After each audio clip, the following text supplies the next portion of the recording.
Hey guys, welcome to the channel.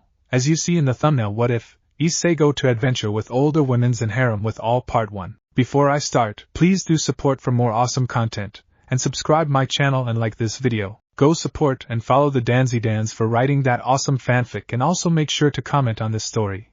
Link in the description. Let's start this video. Issei didn't believe in anything supernatural. Not to be cool or to put himself above other people or anything. He simply didn't believe in superstitions or anything related to the possible existence of supernaturals because, well, he had never seen them. He accepted that the general human was simply that boring and uninteresting, which was why movies, games, books, over-the-top action shonen anime, and other sorts of visual entertainment were invented. Most humans are dull and uninteresting, and Issei was perfectly okay with it, and wouldn't whine about it or preach it until his friends' ears bleed. Problems tend to occur when somebody tries too hard to make themselves look interesting. Back in high school, he thought he could never live down his Chuyuni days during middle school. Looking back at it, despite cringing every now and then, sometimes wishing someone could brainwash him as well as all the witnesses and victims of mysterious Dark Hero X, Lord of the Shadows, Master of Excalibur, Stabber of Bad Guys, it was kinda funny. Embarrassing, but pretty funny once he stopped taking himself too seriously, and was able to laugh at his old, stupid self. He was thankful to his dumb, idiotic, unshamefully perverted past self too, because despite his hormonal infatuation about the glorious myriad wonders of an attractive woman's body, there was still a line he didn't cross. Real life wasn't anything close to an ecchi Japanese cartoon or comic. Peeping is generally uncool and not okay unless you want a one-way ticket to jail. Oh, he had also accepted the fact that his people had weird and sometimes insane imaginations. Once he discovered tentacle porn wasn't the weirdest kink that had ever been invented, he decided that sometimes not knowing is better than knowing. Although, this time, he wasn't sure if knowing this particular fact was better than not knowing it, and living his life oblivious to it. When he walked inside a supposedly empty classroom since his dumbass forgot his water bottle, and saw his classmate sitting atop a desk, stretching her hands up, as well as stretching her two enormous wings with sleek black feathers, he briefly imagined spicy wings out of those wings, until Amano Yuma let out a very ungirly shriek. Wah! Realizing her panicked outburst, she slapped her hands over her mouth to mute herself. Her dark purple eyes were still screaming though. Clearly, he had seen something she didn't think he should. Okay, was his only response. He knew what he was seeing was out of this world.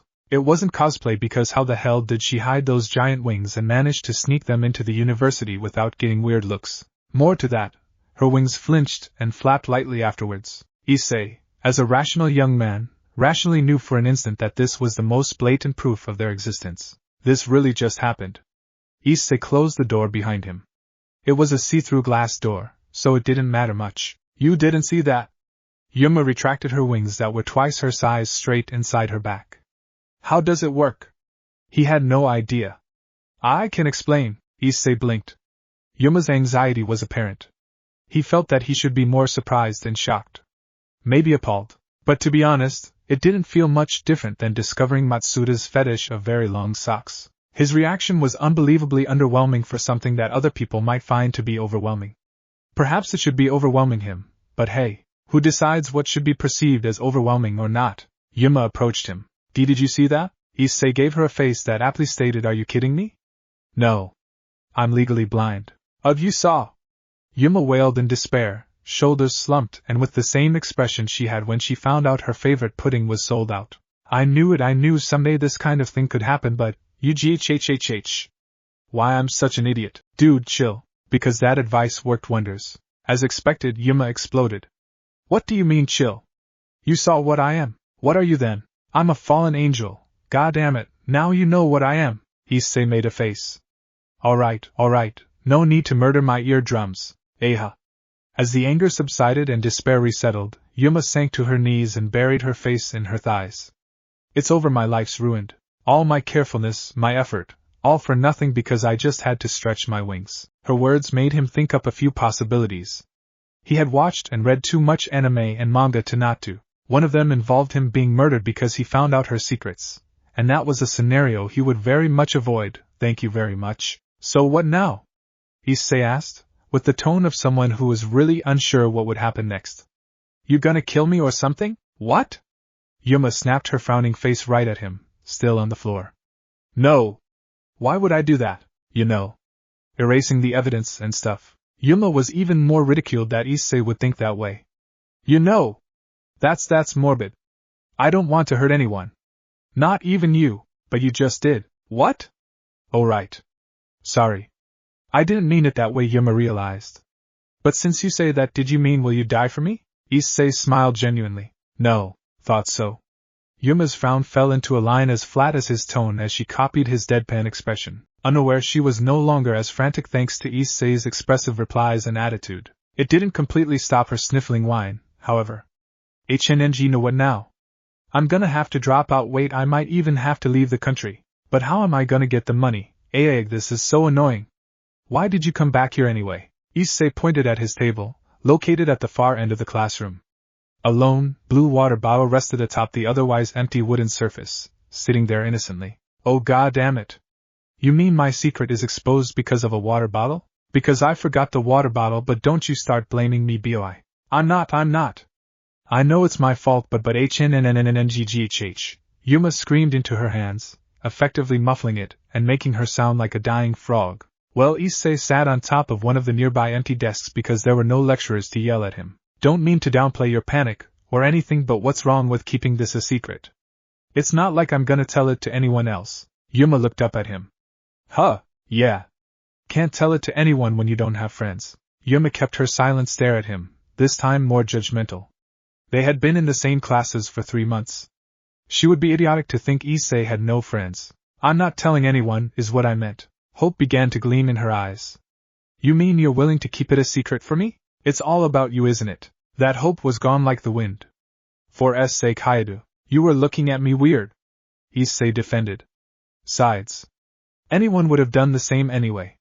I think, how reassuring. I don't easily trust humans, no offense, it's in my nature. Yuma pouted.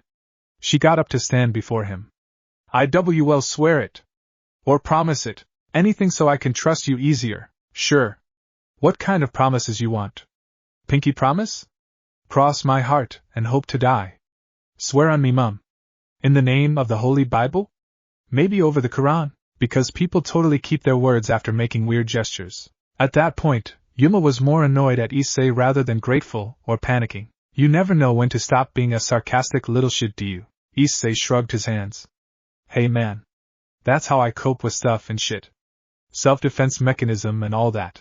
Alright, fine, I get it, I'll hold on to your words. Not something I highly recommend, to be honest. For God's sake, Hayato. Just shut up, Issei cackled away.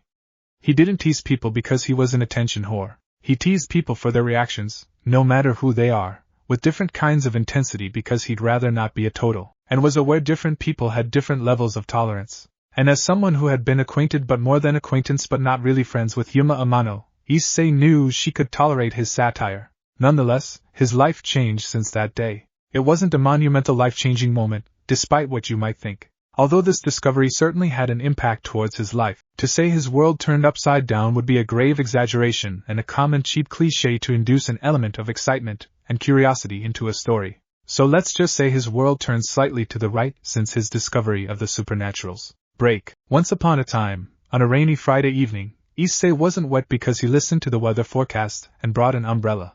Amano Yuma wasn't wet too for the same exact reason, and not because of the reason a dirty-minded person would instantly think and cause them to giggle because they are immature idiots. Like this story's writer. So let me get this straight, Issei muttered his summary as they continued their walk down the empty streets littered with colorful vending machines. Devils are practically Afghans. What? You said they're in a perpetual state of civil wars. 'Cause. You know. Haha, Middle East no peace. Oh. The fallen angel ode. A weak reaction that left Issei unsatisfied because she didn't get the joke. Pretty much, yeah? It's like a battle royale. Everybody's for themselves. Nasty business down there. They all just want hell for themselves. Bunch of warmongering idiots if you ask me, since hell is well. Hell. Does it have exposed lava pools and the surface of Mars? Yep. She sighed. That's what you get when you can't agree with anything. It's to the point where they'll disagree for the sake of disagreeing. Craters everywhere, pile of dead bodies on top of a pile of rubbles. It's just hell in its literal sense. Not a place he'd wanted to be in. Those religious people got this one pretty much correctly. What about the devils? He asked. Do they have horns and pointy sticks? Some of them do. Spears are technically pointy sticks. Except they stab each other more than they stab humans, since, well, Earth is like this neutral zone now, you know. Fancy. Issei hummed. And who makes it stay a neutral zone? I don't know if I'm allowed to tell you this, to be honest, but there's this some kind of a huge organization organized by the heaven. Really? Like angels and such? Yuma nodded. Yeah. It's sort of an agency consisting of supernaturals, I guess you can say. Like vampires, witches, yokai, and all sorts. They're pretty lenient but strict when they have to. Basically, you can't use powers on people, in front of people, don't commit any crimes against your people, and preferably keep your powers or features hidden. This is your world, ultimately. Not ours. Because God likes to play favorites, Issei missed her bitter complaint. Well, you did a good job on hiding your identity. I did, until I got careless, yes, she pressed her lips embarrassedly. A semester had passed since that day. Precisely 3 months and a half. That was my own fault. I really thought I was gonna get into more trouble, but thankfully I didn't. Got away with a slap to my wrist, essentially. Like I said, they're lenient about it. Well, you being you has something to do about it too, I feel. That's right. You better be grateful. I am. That's why I still hang around you, can't you tell? Sure. Totally not because I'm a great guy to be around with. Yuma snorted, although she couldn't deny it. This cocky cheeky bastard was generally a fun guy to be around with. He had his moments where she thought he was annoying, but she considered Issei as a morally good person but with a very dark, dry taste of humor, and deviously good at annoying other people without getting punched in the face because he never got too far with it. So, your people are like the refugees in this case, not just my people. There are definitely others, but pretty much. Yeah. You can say that. Yuma trailed off. A somber expression on her face.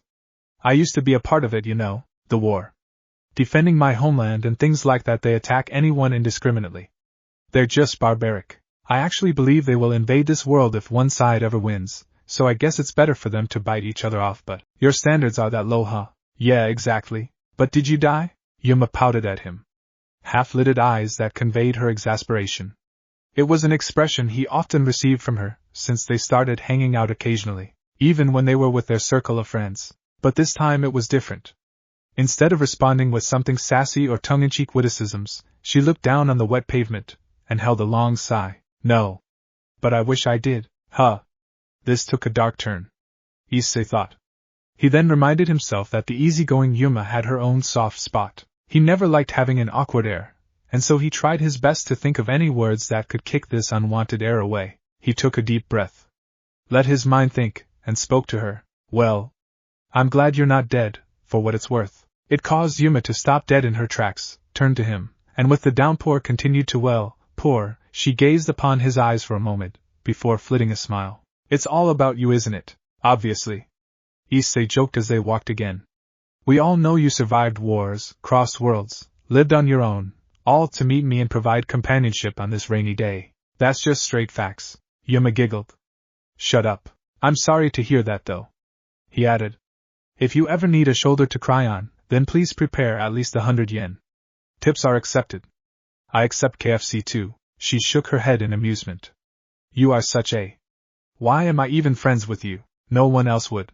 Alright, you dipshit. The two bickered down the street, discussing the most efficient way to cheat in their next test, and then praying to get the most lenient lecturer to oversee them doing so, talking about various other menial subjects until they reached the suburbs. Ko was a relatively small, peaceful town, with not many landmarks to visit other than a quaint town park, a decrepit warehouse and an abandoned church at the city outskirts for anyone who wanted to challenge their mettle. Issei had visited that place once with the boys. Typical let's go to a scary place and pretend we're not scared activity. He was more frightened by the ghastly smell of rat dung rather than any potential ghosts. In fact, he doubted spirits would even want to haunt that place due to the revolting smell of rat feces and rats in general. If a spirit did live there, then they had earned his pity and respect, but they should really pick a better place. So really, not a town with many tourists, and maybe Issei preferred it that way. The crime rate was low, the air was clean, and people were generally nice. Of course punks existed. The bad boys of the town. The wannabe yakuzas. The high school kids who thought they were the shit when they were actually just dipshits. But they were few and far in between, and Issei had better things to do other than complain about them delinquents. Besides, it was just a phase. Better things such as getting back to his apartment, as tomorrow would be Saturday, and that meant he could sleep late and oversleep all he wanted because he was a university student who lived on his own, which meant he lived with no one that could nag him. Moving out was the best decision of his life, not because of the freedom it granted, but as well as the responsibilities it had taught him. It could get lonely sometimes, though. He wouldn't count himself as an emotional person, but there were those times. He noticed he only became mildly upset when he was alone in his apartment, though. Those thoughts didn't invade him whenever he was with any of his friends. The rain didn't let on. In fact, the drizzle escalated into a windy, violent rain that nearly blew away their umbrella, forcing them to grip them tighter. As Yuma's skirt flapped violently, suppressed only by a hand that was gradually getting speckled by cold water drops, they decided it was time to step it up and curse Mother Nature's decision to royally mess these two students. I'm starting to think we should have ran earlier. I see. Yeah? No shit. What next? You gonna say water is wet? Floor is made out of floor? Yuma blatantly ignored his snarky jibes and kept on dashing, otherwise she would be wet and frustrated instead if she humored him. And so, under the darkening clouds, the two ran like hell, and promptly stopped when an oval-like, thin, mystical bluish portal emerged out of thin air right beside them. The inside swirled like a violent whirlpool, and faint same-colored smokes danced around it lazily. Did you do that? Sweet. Could have done it sooner, you know. No! Yuma shouted, dragging Issei back as her eyes glared at the unworldly vortex of a gateway. That's a gate. Worse, it's devils. Get behind me, Issei. Well, this isn't lame at all. Issei grumbled, though he listened to Yuma nonetheless, Rainer's alias.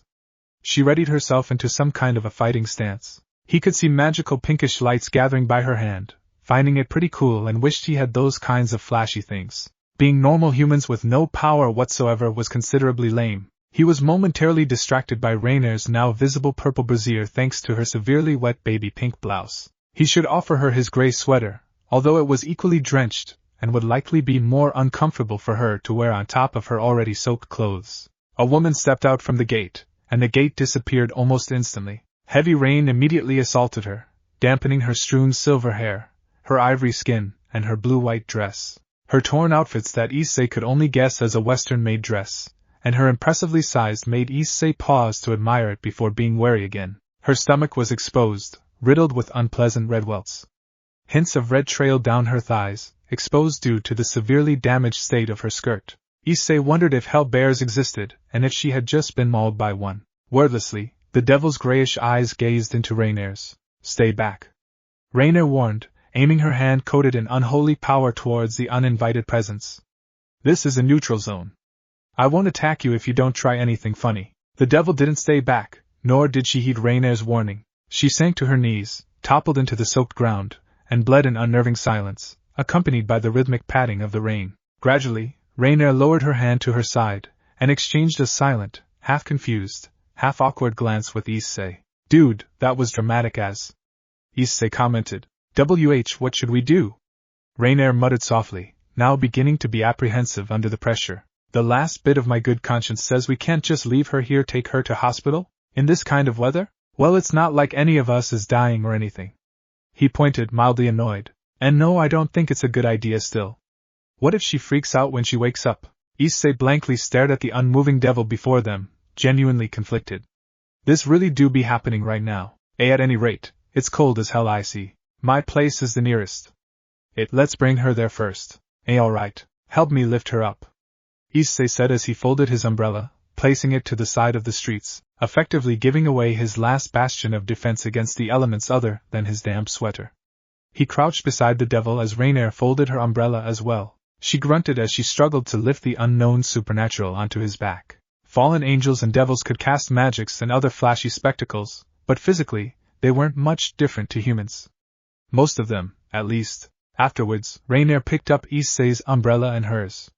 She didn't reopen any since she was all drenched from head to toes anyway. A warm bath would be very much appreciated. Issei turned slowly towards Rainer, as if realizing something dire. What's wrong? She asked as Issei stood up, using her hand as windshield over her eyes. Dude, her is like huge. Muttered Issei with a sincere, serious look on his face, which led to another of Rainer's dreary sighs of exasperation. No, for real. Like bigger than big. Alright, I get it already, you pervert. Can we move on now? This was the point where Issei's world turned further to the right. Things weren't always hectic inside Issei's moderately sized single-bedroom apartment, but when there was an unconscious woman with tattered clothes and body spoiled with gashes of various sizes, wounds that could only be perceived as battle wounds, likely from a sharp object such as a sword, it was a little bit hectic. What do you mean you don't have any bandages? Do I look like someone who'd have bandages? It's basic precautions. Rainier flailed her arms, spattering the rainwater everywhere over the cheap PVC wooden flooring, whisper-shouting like the guy in front. What if you hurt yourself? What if you get stabbed? Bleed to death? I don't know. Call a ambulance? Rainier pressed a hand over her temple, glancing towards the unconscious devil that was now resting on Issei's blue-sheeted bed, currently untreated and unmoving, but breathing. Ragged, but she was breathing. Neither knew how long she would continue to breathe or if her wounds were severe. There was one gash that looked nasty and deeper than the rest of the red welts, which was also the one they were most scared to touch, and that summarized all they knew. We should disinfect it first. Do you have any rubbing alcohol? Of course you don't, what am I asking? Well, Issei rubbed the back of his neck. His wet neck. There's some vodka leftovers in the fridge. Think that could work? That'll do. I think. You sure? I don't know. It's better than nothing, right? You see those in the movies. We relying on Hollywood-level logic now. Just get it and bring some towels. All right. He made a mental note that not everyone appreciates attempts at diffusing tension via bad comedic timing. For the next few minutes, the two made rounds back and forth from his bedroom to his small kitchenette and his bathroom. A basin of water, a bottle of vodka, a pair of scissors, and Rainier's soaked clothes soon found their way to his bedroom floor. Issei changed in the bathroom while Rainier changed in his bedroom, borrowing one of his many red t-shirts. After a quick search on the internet, they decided to first rinse the devil's wounds with clean water first, scrubbing away any dirt with wetted tissues. Another problem arose when the two weren't sure if the devil had more injuries underneath her clothes. As much as I want to stay, I think you should do it alone. What? No! Rainier hissed. She had a plain white towel wrapped over her head. You need to be here. If she wakes up and she sees a fallen angel, who knows what she'll do? How can she tell you're a fallen angel? It's not like you're wearing a name tag saying hello, I'm Rainier, a fallen angel, because we can tell. Just stay here, Issei. I don't care if you stare at her. What if I stare at yours instead? Do you want to get hit that badly? As Rainier carefully cut the devil's dress in two, folding them to her sides, revealing her mature set of white brassiere, white panties, and white garters, speckled with red by her blood, Issei said nothing. He mentioned nothing about the devil's body, actually concerned as her blood seeped into his bedsheets, staining it into dark purple color. Whoa, you're right. Rainier muttered, freezing. Those are gigantic. I know, right? Rainier dabbed a wet napkin over the devil's light wounds while Issei poured his precious liquor over the deep gash with conflicted feelings. He swore to buy an actual first aid kit to prevent this sacrilegious usage of drinking alcohol that he preserved strictly for special occasions, such as his birthday, or his friend's birthday, or when they stayed over for whatever reason. After what seemed to be the most stressful moments of their life, the two managed to patch the unknown devil's belly by tearing his old pea clothes, and using them as a makeshift bandage. Crimson red immediately overwhelmed its paling white color, all while the rain kept on pouring outside, giving no damn about their predicament. She's gonna have to get that one sutured. Rainier sighed, sitting against the wall directly facing his bed. I think I just lost a year of my life. Issei was sitting next to her, equally stressed. A pillow draped over his head. The reality that he might have a dead body on top of his bed suddenly set in when he first saw her huge cut. Tell me about it, she sighed again, even more dreary this time. That was scary, her blood just went like bubbled up when I was pressing her. Let's not talk about it. I'm cold, you're cold, she's probably cold, and we got blood on our hands. Don't say it like we just committed murder. We both have no medical knowledge. We might as well have. Stop that. Rainier slapped Issei's arm, frowning. That's not funny. It's fine, don't worry, he assured her.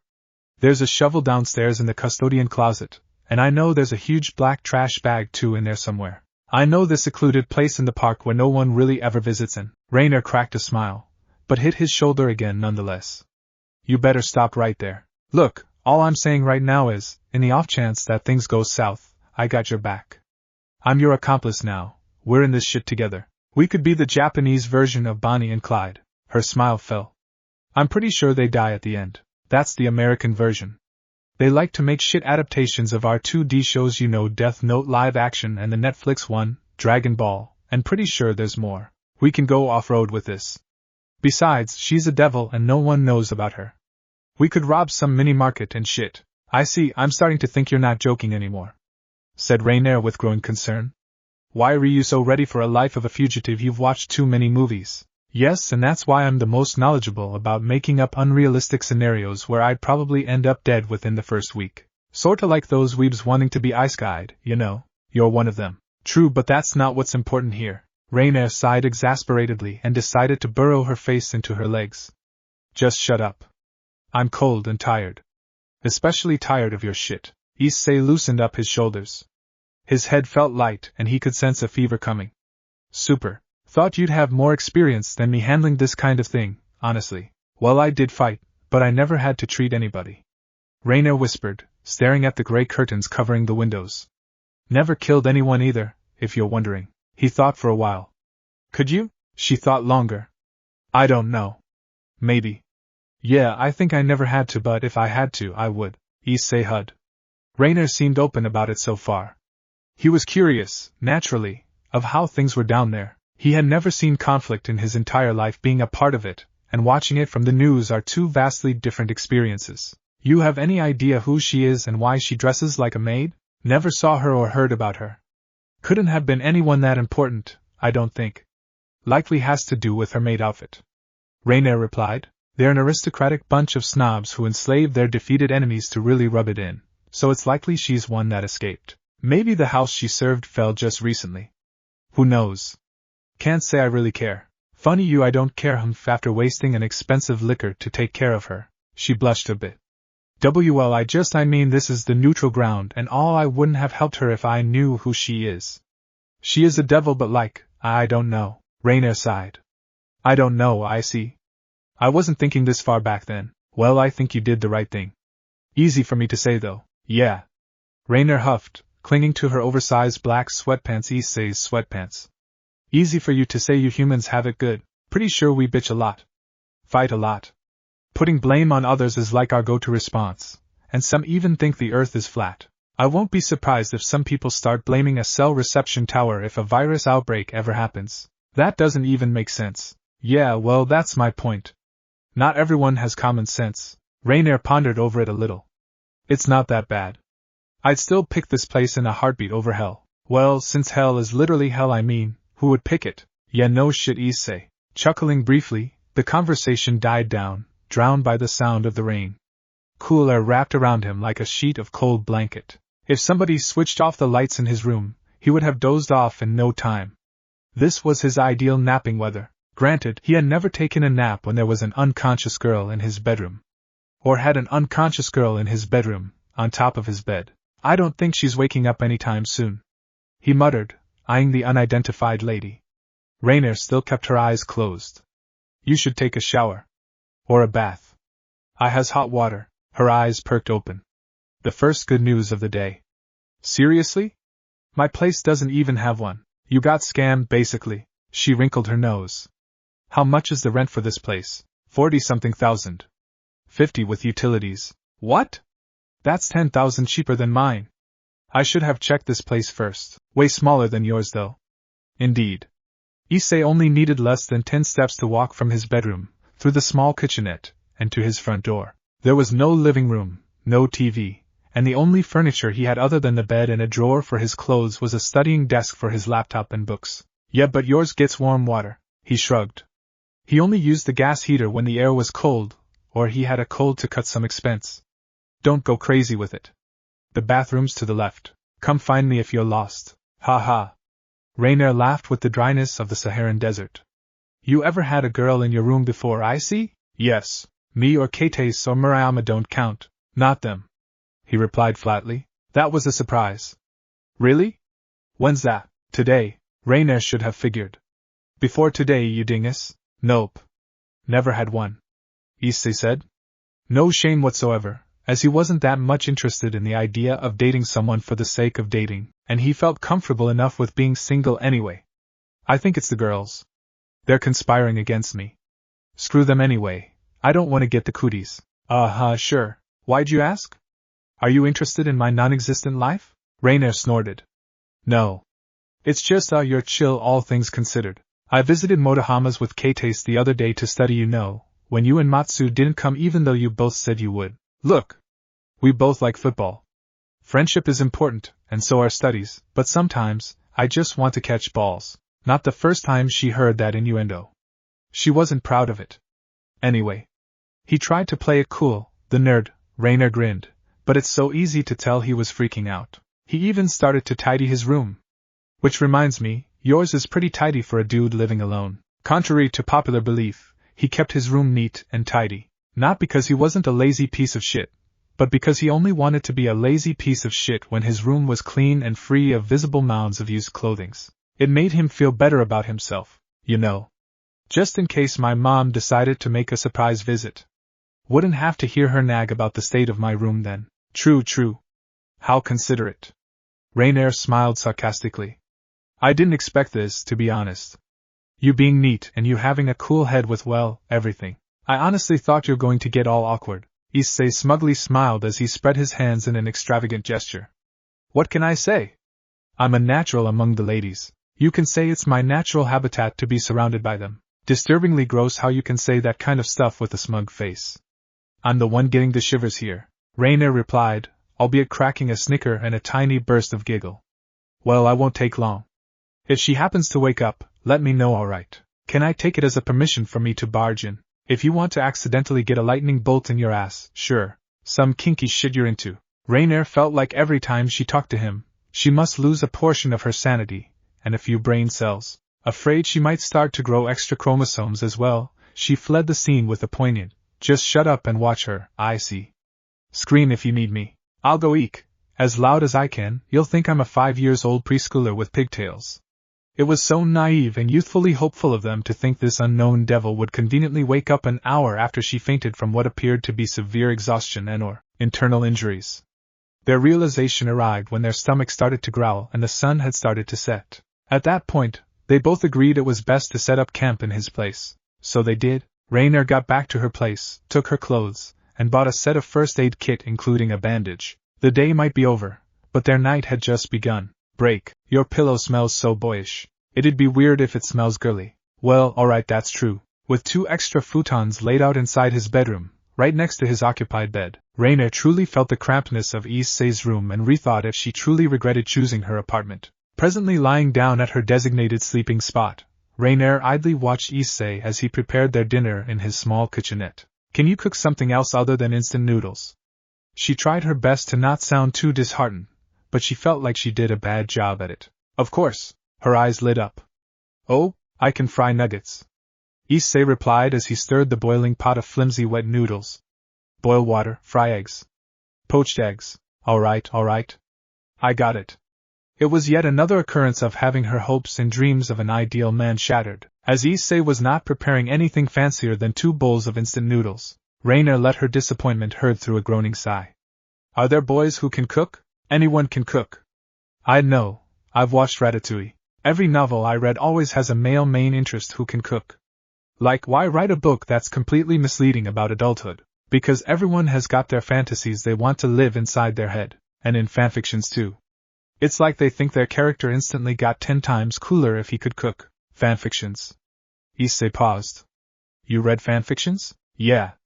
I got interested when you were making fun of it, so you dumpster dived. Well, you're not wrong, but there are some good ones.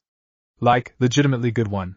But for some reason most of those don't get updated as often. As someone who didn't read, Issei could only offer a shrug, and a dismissive dude probably found a life or a real job. Using a pillow as a makeshift table for the steaming bowl, the slurping of the noodles soon commenced, and Rainer momentarily forgot that these were cheap food the moment the warmth of the broth embalmed her body. Ramen tastes double as good when it's raining. Don't spill. I won't.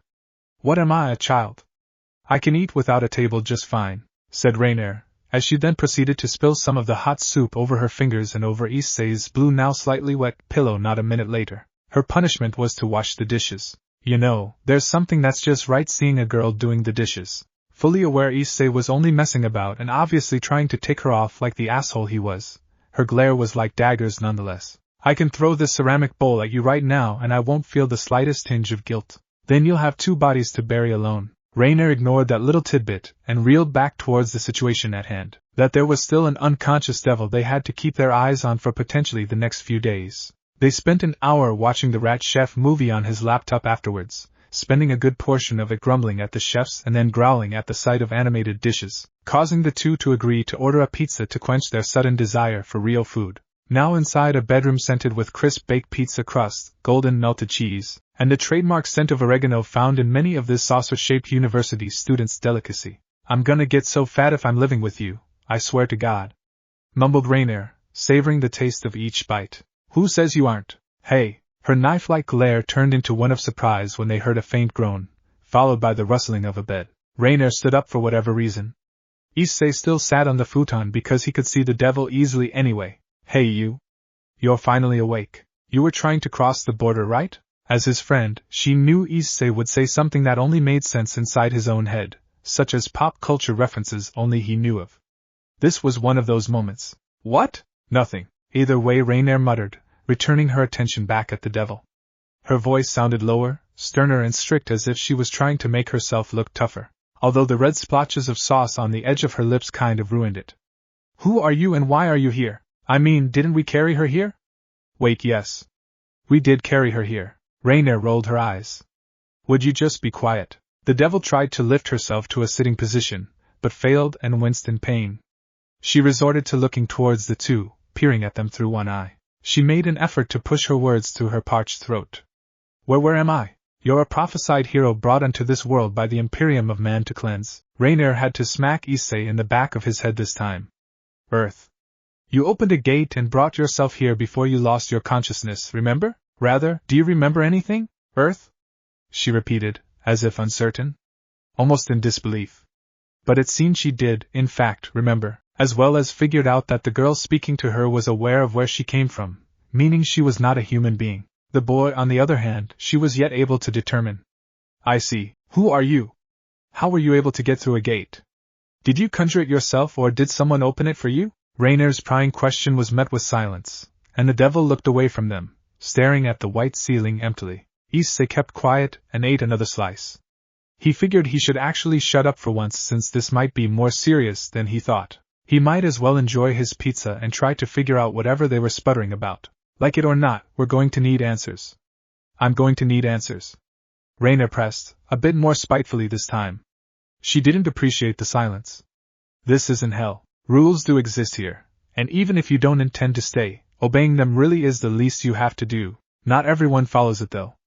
Issei couldn't hold himself. "Dude, why you gotta ring her like that? She just woke up. What else do you want me to say? We don't know if she's hostile or not." Issei's expression remained flat and unconcerned. "Don't know, man. Looks pretty bedridden to me. What's she gonna do? Stare you to death?" For the umpteenth time, Rainier sighed, albeit realizing she might have allowed her personal feelings out a bit too much to view things objectively. "You're right. My bad," she admitted quietly. "Tell us your name, at least. Or a family name. Preferably not a made-up one." Still nothing.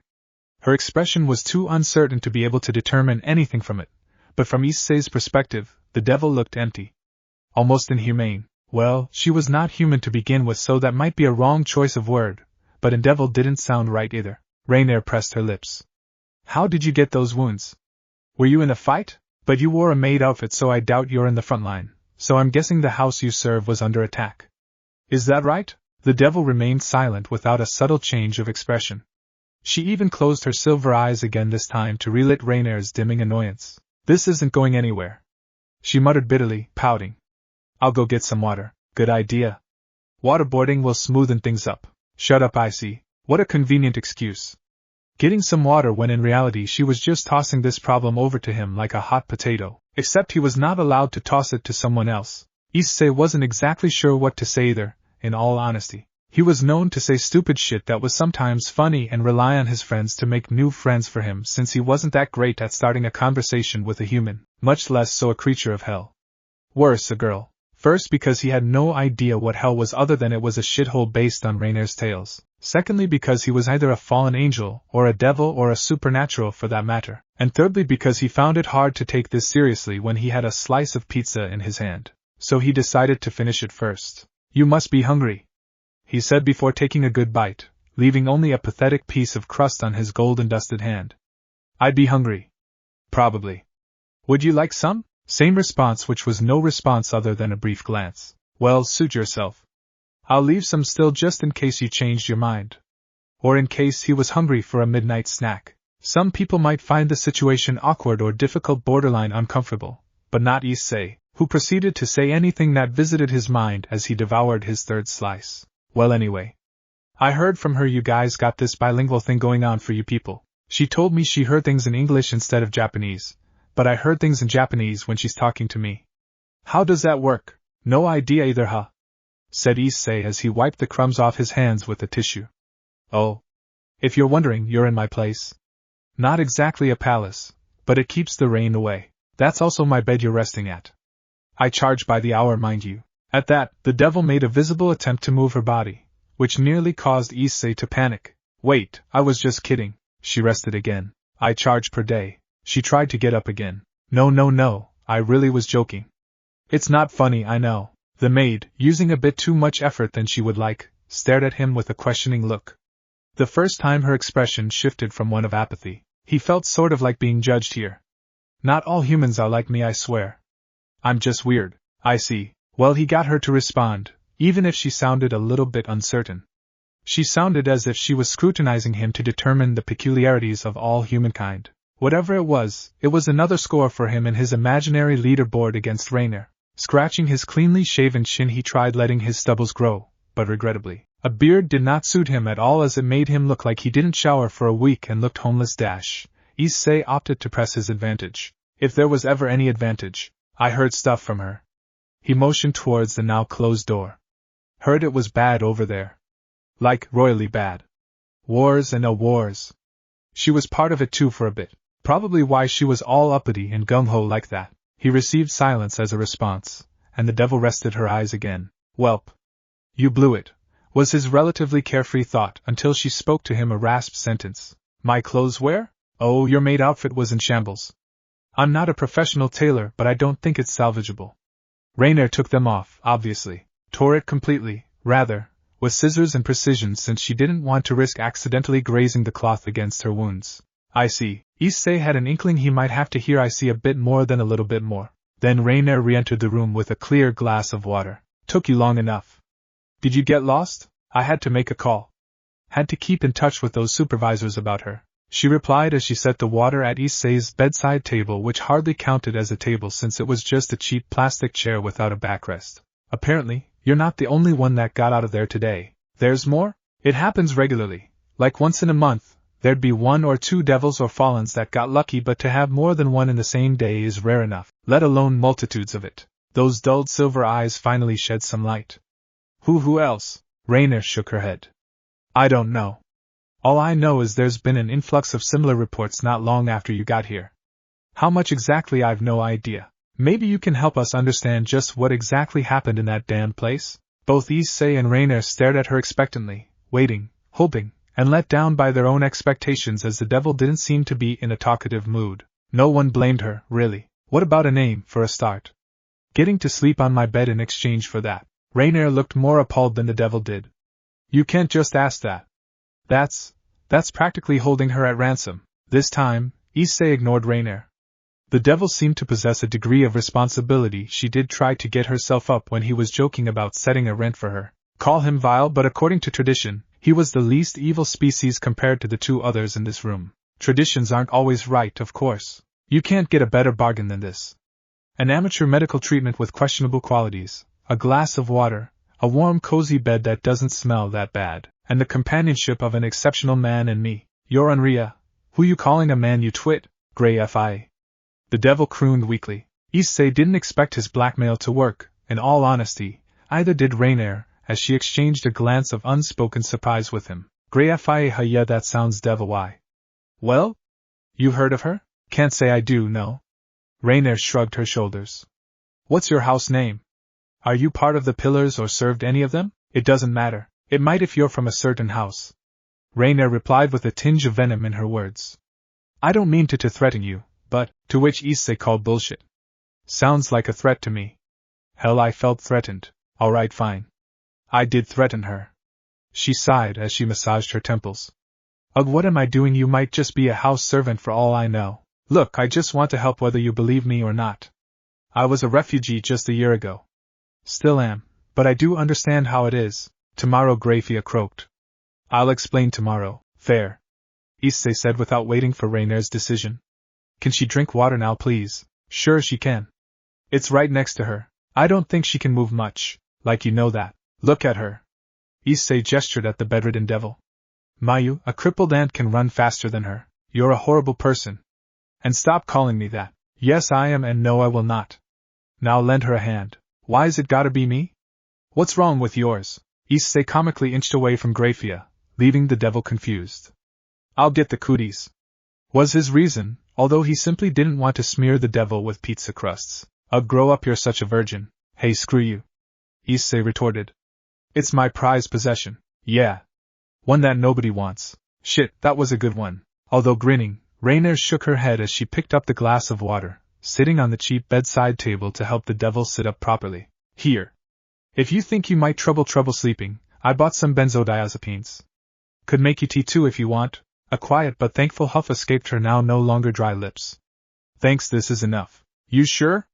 You don't exactly have to be reserved, you know. You're no longer a house helper or a maid, as it seems. And Graia rested her gray eyes. Rainer exchanged a brief glance with Issei. The devil sounded, and looked, a bit melancholic for their liking, which led the two into thinking Rainer had said something to upset her. The fallen angel coughed awkwardly. I mean, and not in here anyway, so before she dug deeper into her own grave, or worse, allowed Issei to dig it up too, she escaped the conversation. If you need anything else, just speak, I guess.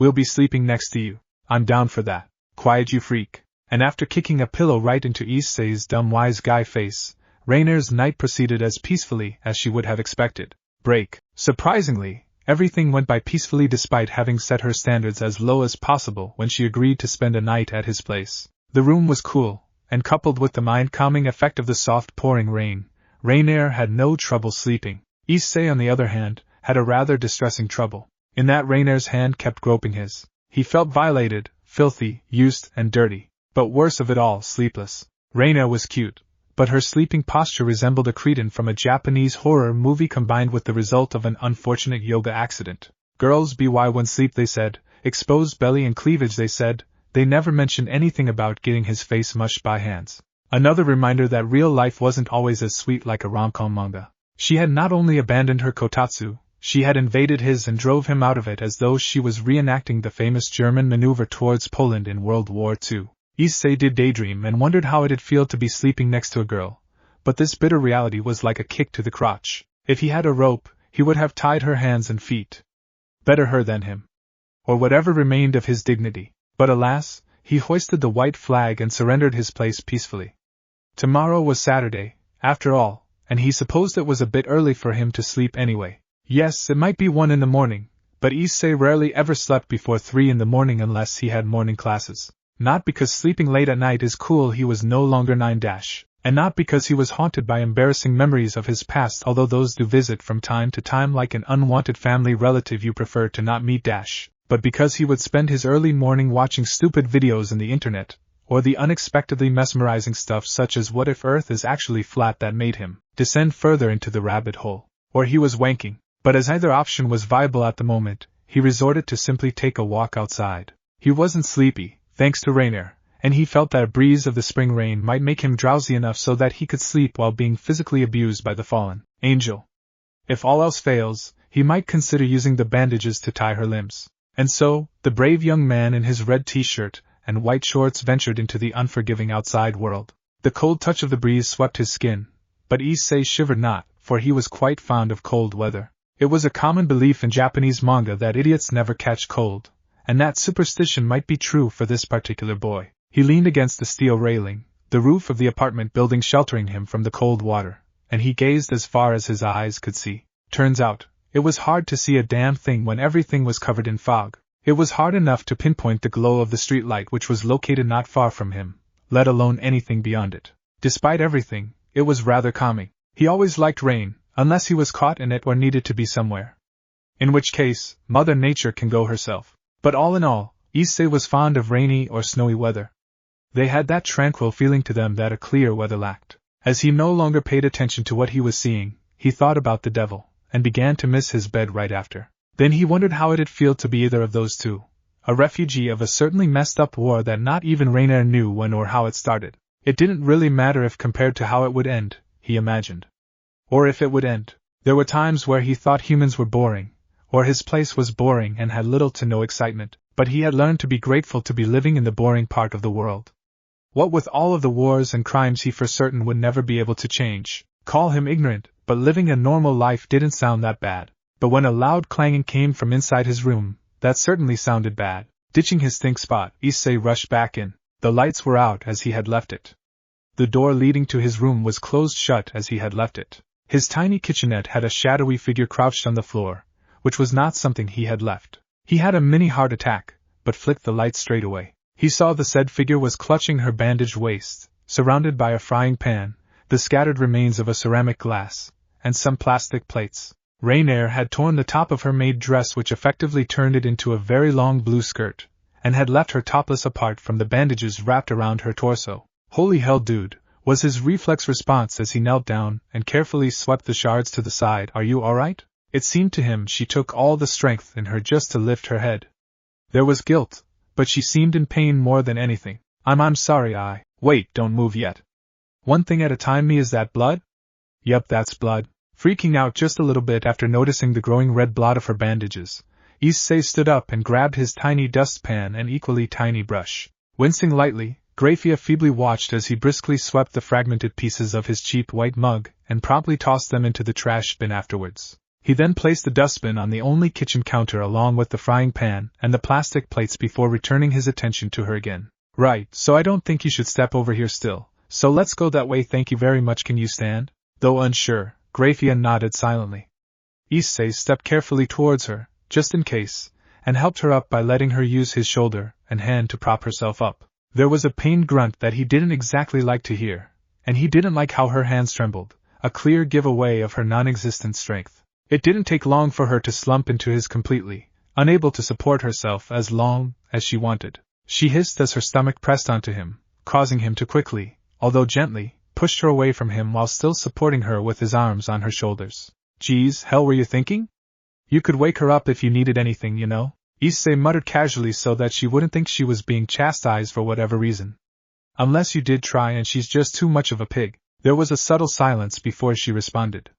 "I'm sorry. What great help you are, Rainier," he mumbled, sending his curse through the door before him. "Dang, what do we do?" He glanced down to see her bandaged stomach, though her bandage instead blocked his view and made him seem like he was a pervert taking advantage of the situation. Her impressive boobage really didn't cross his mind until right this very moment. "Right, you should sit down first," Issei decided, once snapping away and reminding himself he got a wounded person over here. With one hand he elbowed the frying pan to make space for her, and then awkwardly and with utmost care turned around to let her rest against the counter. Her hand never left her stomach, and as Issei took note of her beads of sweat rolling down her cheeks, gluing her silver-gray hair, he began to feel a certain panic he never felt before. "Ah shit, don't you pass out on me, sister.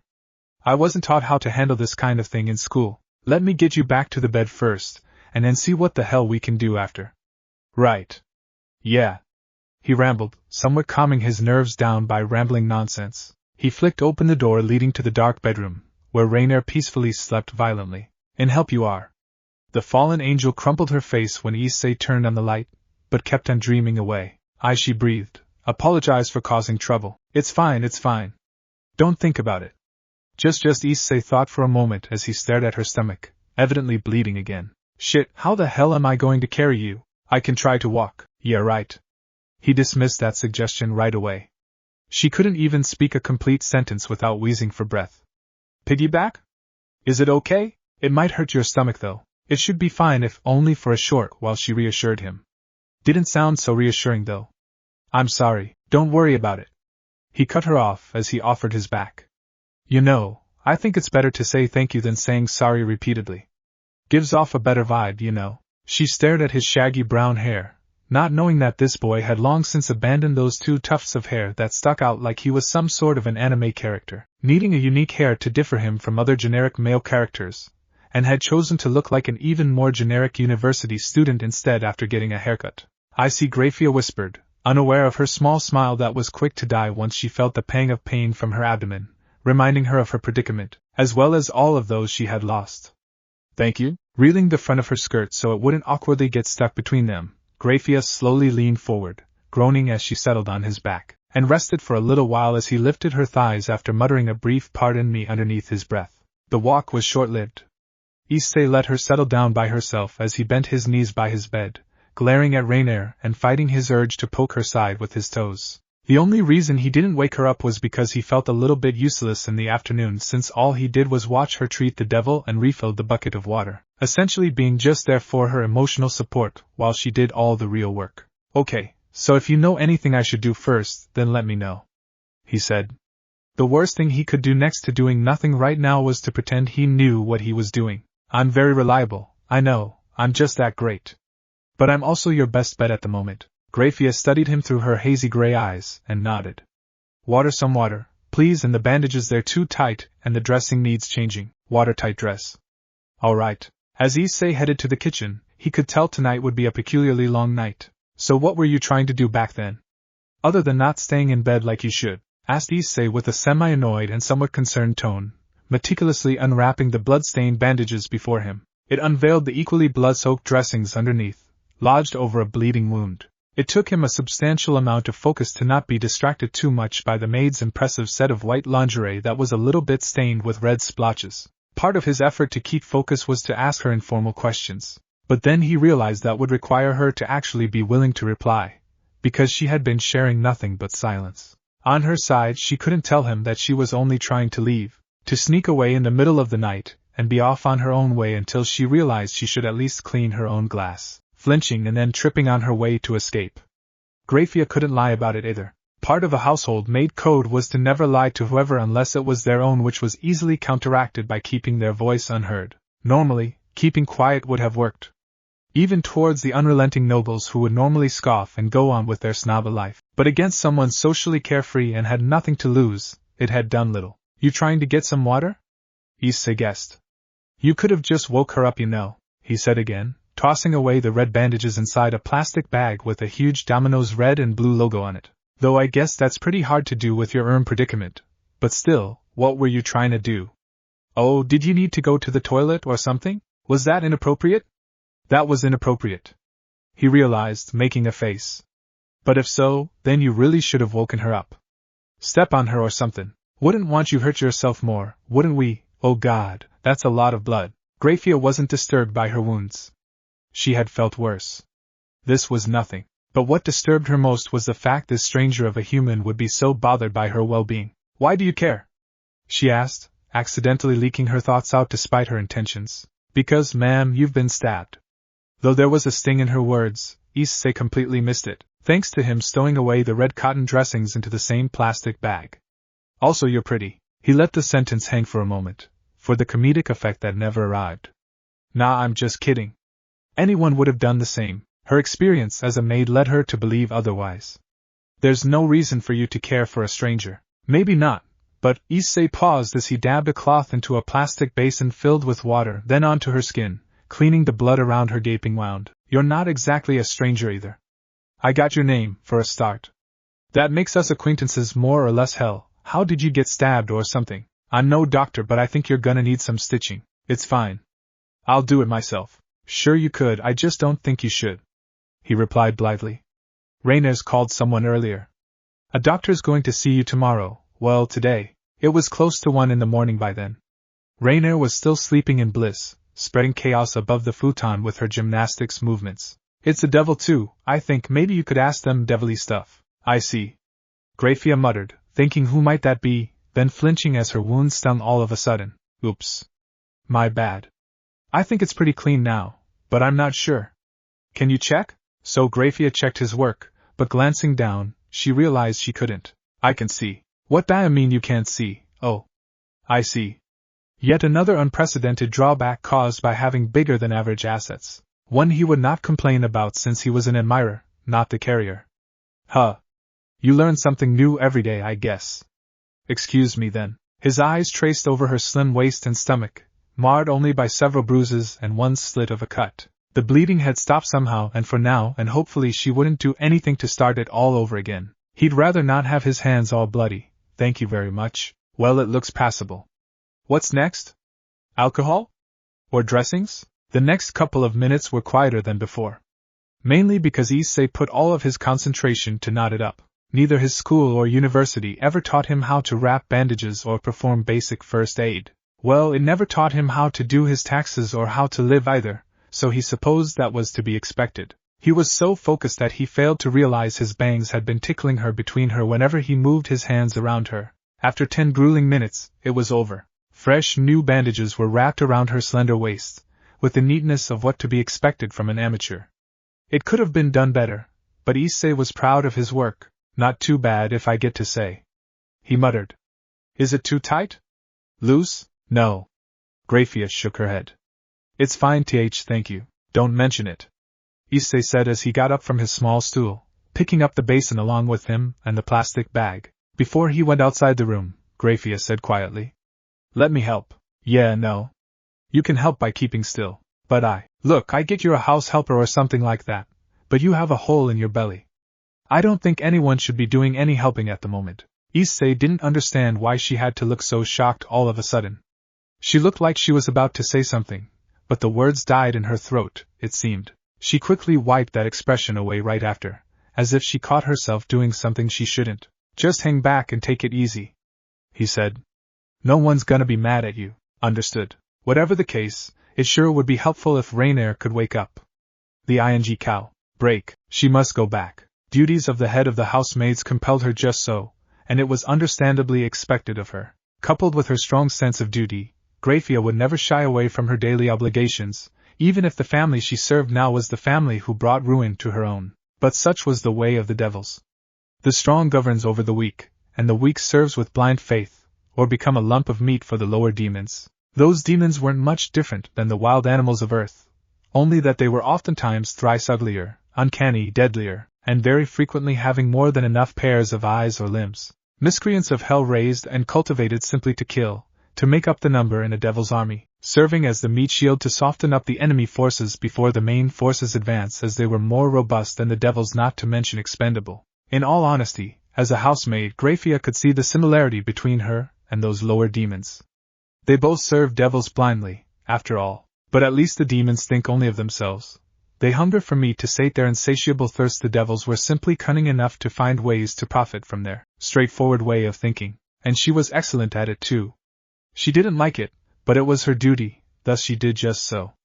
At least until the very moment of her house's collapse. Now she was excellent at ensuring there were no single speck of dirt in the mansion. She didn't like it, but it was her duty, thus she did just so. She failed the first time. Wincing from the pain and clumsily falling to the floor when she was only going to wash the glass she used to drink was a major failure in her life. Failure was such a strange thing to think due to how infrequent it occurred in her whole entire life. It was also strange how failures continued to haunt her despite her many successes, almost as if those didn't matter, only her failures. But maybe it was for the better.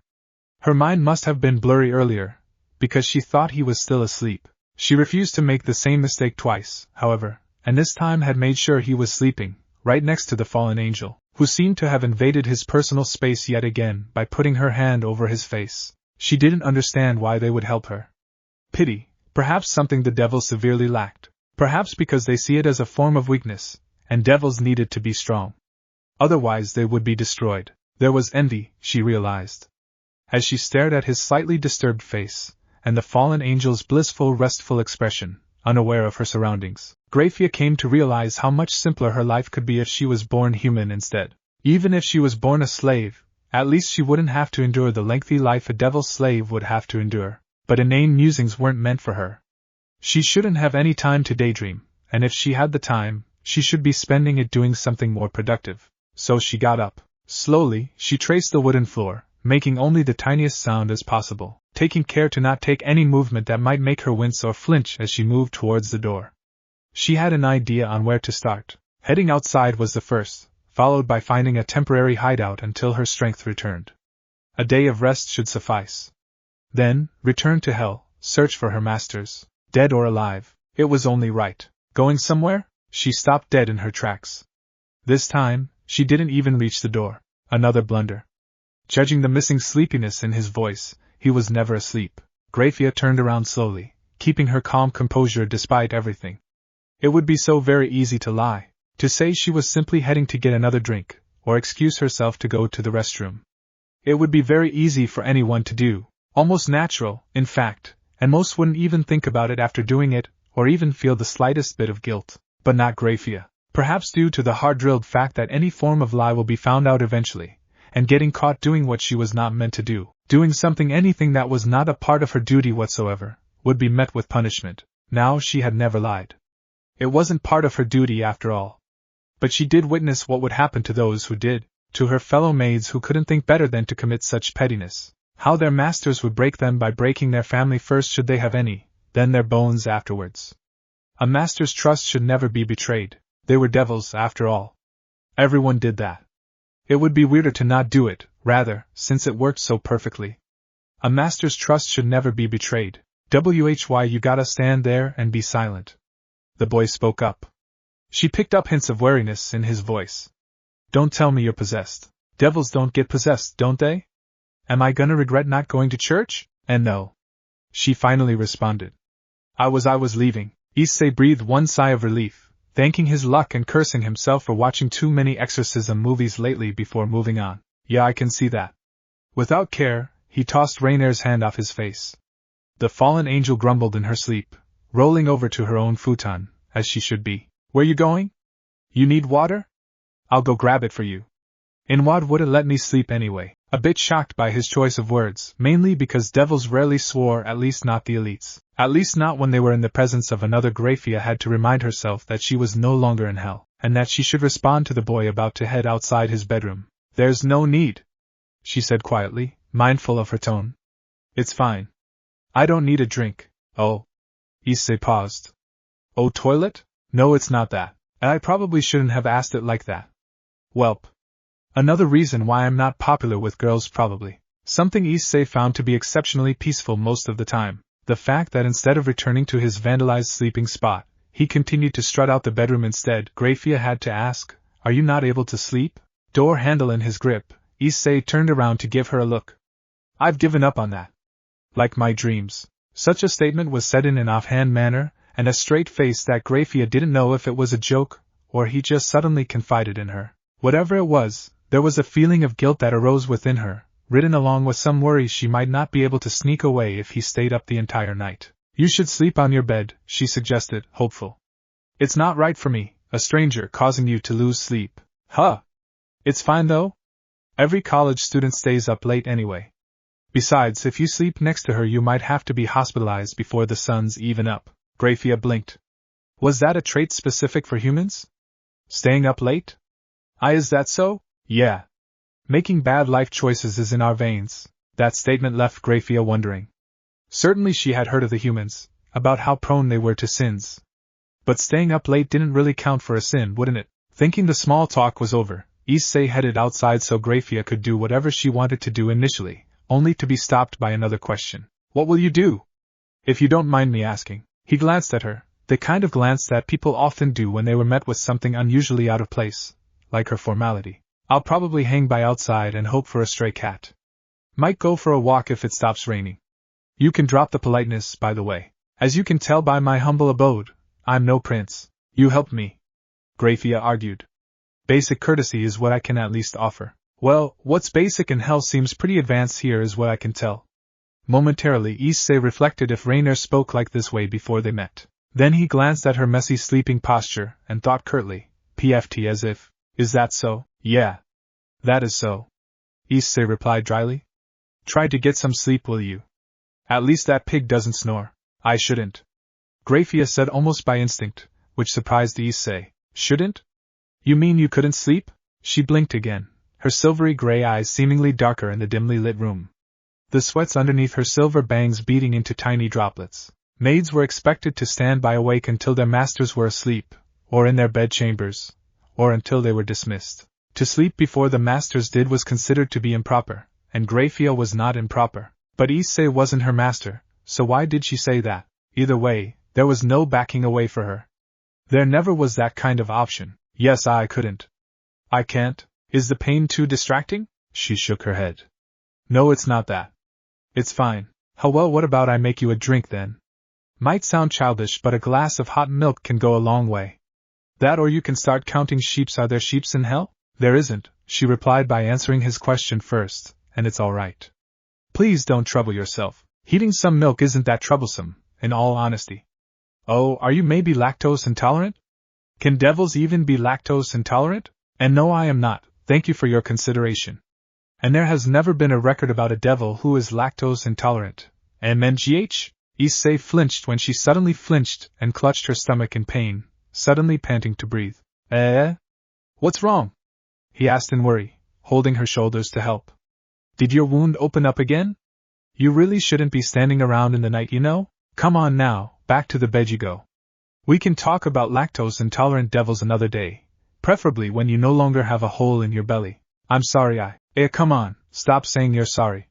You're sick, not sorry, and a sick person shouldn't be sorry. At least that's what my dad told me when I'm sick. And look at you, you're sweating when it's pretty cold. Please rest on the bed, alright?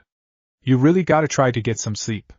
I'll fetch some sleeping pills if you can't. Please don't, it's fine, she said, but was betrayed as her hands slipped against the wall.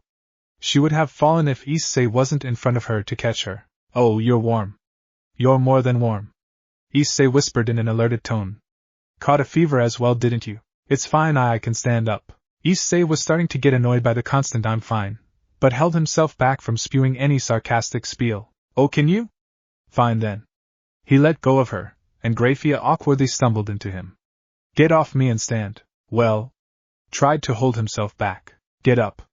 Graia commanded herself, but her body betrayed her, and it frustrated her to be this vulnerable. To be this weak.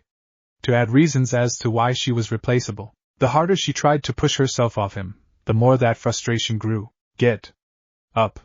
She was panting now, breathing heavily as if breathing was a struggle. She couldn't be this weak. Her hands were shaking as she stubbornly struggled against her own body. Get up.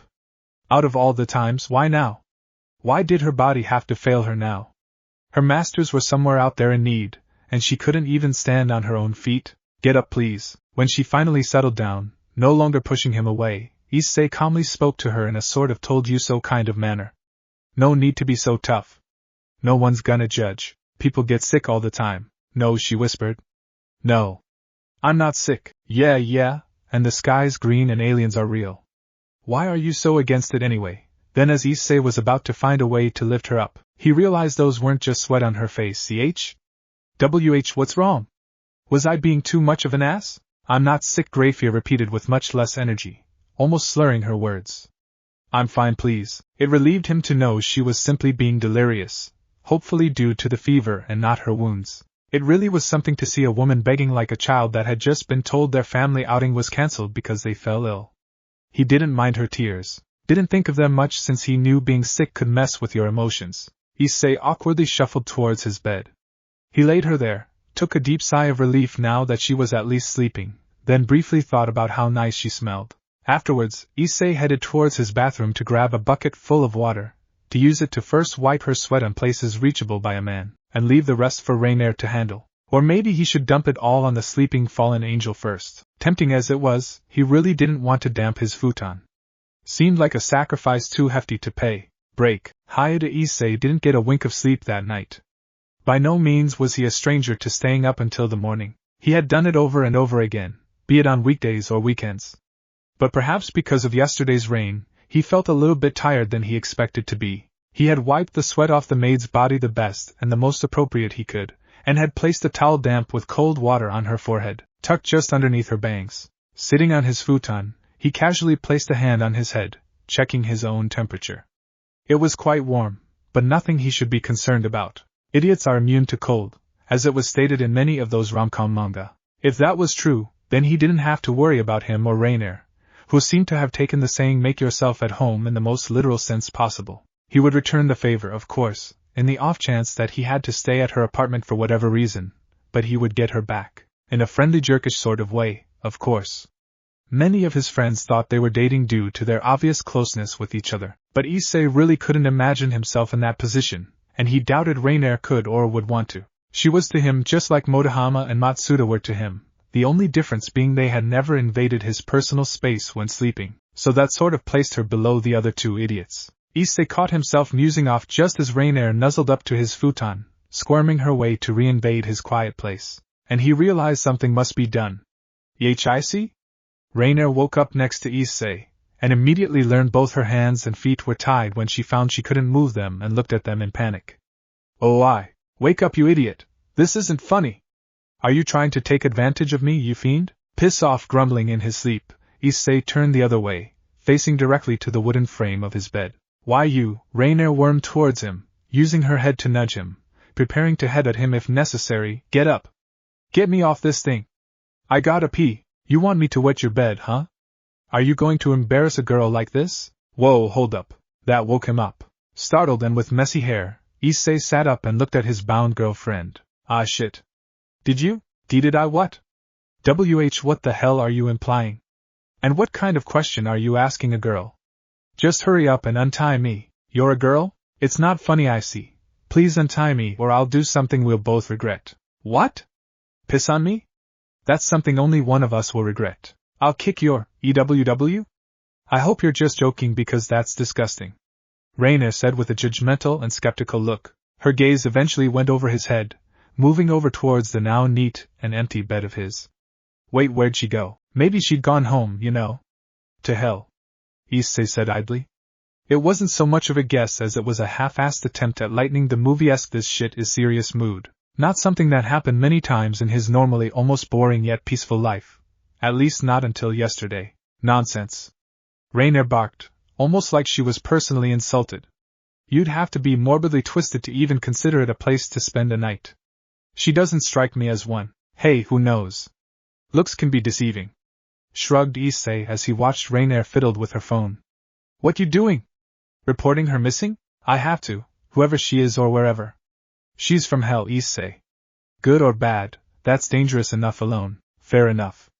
Different morality and all that. Issei nodded dully. What if she really had gone back to hell?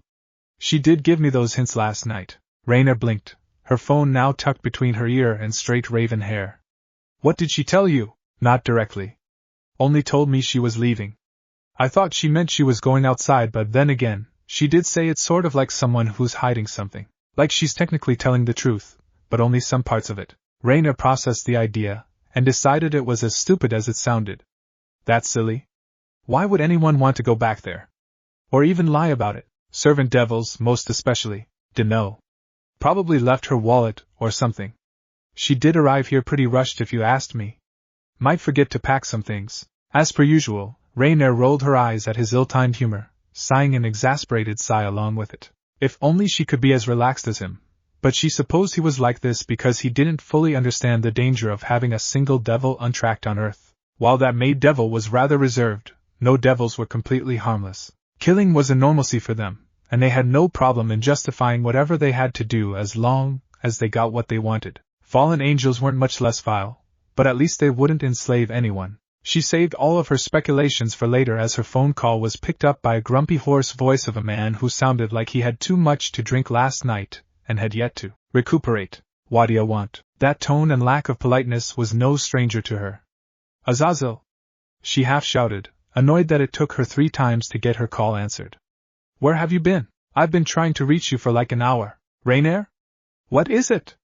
Did you miss me or something? You wish, you lousy old sleaze.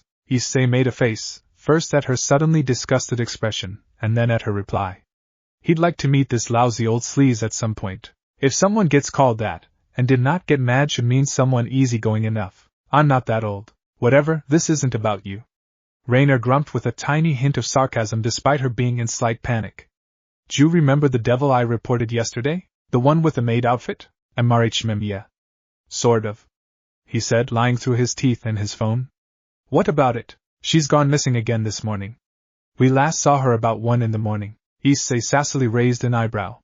Did she now? There was a pause. Ah, that's no good. Rainier slouched her shoulders, suddenly hopeless. Are you even awake right now?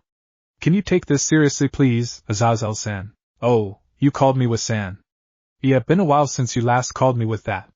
You sound even more Japanese already. My God, if you're not infuriating. A chuckle could be heard both from the phone and from the person sitting on his bed in front of her.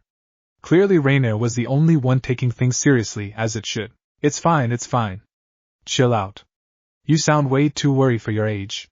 Aren't you at an age where most people take things easily? Her eyes twitched once. Aren't you at an age where most people take things seriously? You know, since no one knows how long they're gonna age. Oof. Muttered Issei, cracking a giggle. He was browsing his phone without much purpose, actually pretending to be busy while he really was just eavesdropping. Ouch.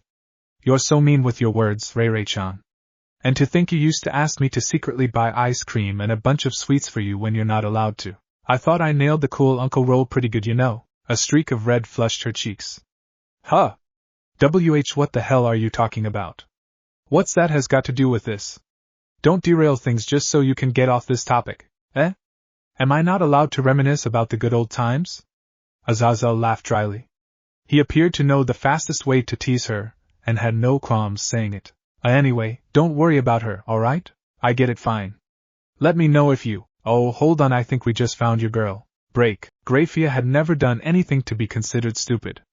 Everything she had done was necessary, all she had done in order to meet and surpass expectations of her. She was a dutiful daughter, even after her parents' execution. It was common for an entire generation to be wiped out or held hostages to ensure the loyalty of the generation beneath them, or simply to instill fear. Either way could work as long as it was done reasonably. Had to be the correct amount. Too few, then no one would take it as seriously as it should be taken. Too much, then fear would be replaced by hatred. The most dangerous servants were those filled with malice and hatred. If it were not for her brother, she oftentimes caught herself wondering if they would still be alive. Whether they could now live with her, serving as servants of the Gremry, where they were treated fairly. Fairly wasn't exactly the right word, however. By their standard, it was fair for the losing family to be treated harshly. It was expected, rather, almost encouraged to further cement their triumph over the losers. The Gremry house was just a rare oddity. Eventually, that oddity was seen as a threat. They were a group of white sheep in a flock of black. The other houses who had yet to taste losses opted to quell the Gremry before all of their servants started desiring to be the Gremrys instead. No matter how economically rich, politically adept, or powerful, a house with few allies would crumble under constant bombardment, especially when its allies abandoned them in fear of being the next target. And it did.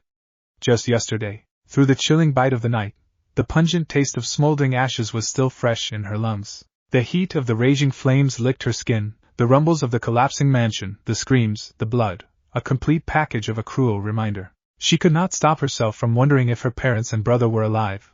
Perhaps they could prolong the existence of the Gremry. Yesterday, she realized she was about to lose everything for the second time. She thought that her previous experience with it would be able to numb the pain if just for a little, but it didn't. It stung still. It stung twice as hard, twice as cruel. She quickly wiped away her tears before it could fall, and told herself to stop falling in sorrow. Now was not the time. There might still be someone alive. The idea of hope sounded stupid for her, but she was aware if not hope, then what else did she have? Nothing but her own life, just like last time. Only this time she felt too tired, too exhausted to go on, too frustrated to even think properly. Why her? She was just a mere servant. The one who should be using the gate was supposed to be the lord of the house, her master, not her. Perhaps he felt he should at least save a soul so he could feel better before the eve of his death. A worthless soul compared to his son, but a soul nonetheless. Graia wiped her tears again. Her lips were quivering now, and it wasn't the cold that got to her. Being alone had always terrified her the most. It was when all of those uninvited thoughts started to invite themselves and invading her mind. Normally she would shake it off by finding something to do, something to clean, someone to be taken care of. But now she had nothing else, and her head was going rampant with undesirable emotions. She had no idea on where to go but hell, but she wasn't even strong enough to keep on walking, let alone conjure a gate. Bitterly, she clutched her stomach as she glanced around, taking in the scenery of the dark park. The lights were put out as it was around 3 in the morning. She could see through the shadows, just not as well as she should. Her feet seemed to have led her through this place unknowingly. Rare of her to not know where she headed, but this was her first time ever being on Earth, where not every place was surrounded by constant war or skirmishes. Humans had always been God's preferred toys due to their simplicity and weakness. Even so, they still found a way to destroy most of what they had been gifted through greed and silly desires. not at all different to devils. Corruption attracted all kinds. Only that devils had less to share, and even less willingness to share. Spotting a park bench shrouded in darkness, Graia staggered her way there to take a brief rest before moving on to her another nowhere. The wooden planks were slightly wet. The rainfall from before now took the shape of tiny dews splattered across the bench, and then she grunted softly as she bent down to wipe some of it off with her forearm. The pain wasn't as painful, but the bite was still present whenever she had to shift her stomach. She grunted again as she took a seat. The place was damp with the scent of grass and the aftermath sense of the rain. It had softened by the time she left the boys' place, decreasing gradually into drizzles and eventually stopping completely some long minutes ago. It took her a while to realize it wasn't rain water that was traveling down her forehead to her cheeks, but her own sweat. Strange. The weather was far milder compared to hell, the temperature even further away. Her body felt warm, strangely, and her throat felt coarse. To sweat when it was this cold out was something she didn't expect, at least not in her current state. Try as she might to convince herself she was fine, she was not. Her wounds coupled with being caught in the rain, having barely enough rest from a week of constant fighting, no food and hardly any drink, her body was at the weakest and vulnerable to the most common diseases. Graia Lucifuge had caught a cold. She rested her hazy eyes, not intending to fall asleep. Not here at a public space. She just wanted to take a little break from everything. Sadly, she wasn't even granted that minor wish as another voice spoke out to her. Hey you! Hell are you doing out here in the night? The hint of a saintly stench alerted all fibers in her body, and with a sudden burst of energy from the adrenaline, Graia propped herself off her bench. In front of her was a man cloaked in green garb with gold markings. Underneath it was white clerical clothing. White hair, red eyes, and an unkind look in his face. He didn't seem to take her gesture in kind as he had pointed a steel sword coated in powerful holy air at her. A priest. Worse, an exorcist. Good devils stay in hell, don't you know? He spoke to her in an obvious attempt to rile her, lowering his sword afterwards. No, that's not exactly right. Devils should just stay there. The very bad ones to the bad ones. The good ones are acceptable, I guess, as long as they got a permit. So, where's your permit? Graia gritted her teeth and raised her hands, her palms open as she adopted her fighting stance. She couldn't rely on her magic this time. Chill out, missy. Not gonna exorcise you or anything, I'm just gonna have to take you in. Now you can either comply willingly and yada yada yada, don't do anything stupid, or I can knock you out and skip myself the trouble of a one-sided beatdown. And in all honesty, you don't look so good. You another one of those refugees, I bet. Hell is one hell of a shitshow, isn't it? When Graia blinked to clear her hazy vision, the exorcist had lunged before her, appearing behind her, and hit the back of her head hard with the pommel of his sword. Nothing personal, kid. The exorcist muttered in a half-assed attempt to look impressive as the devil tumbled before him. Personal. I mean personal. Ah, whatever. Break. Issei had always known about the secret headquarters of the Secret Service, where the Watchers, as Rainier said, operate.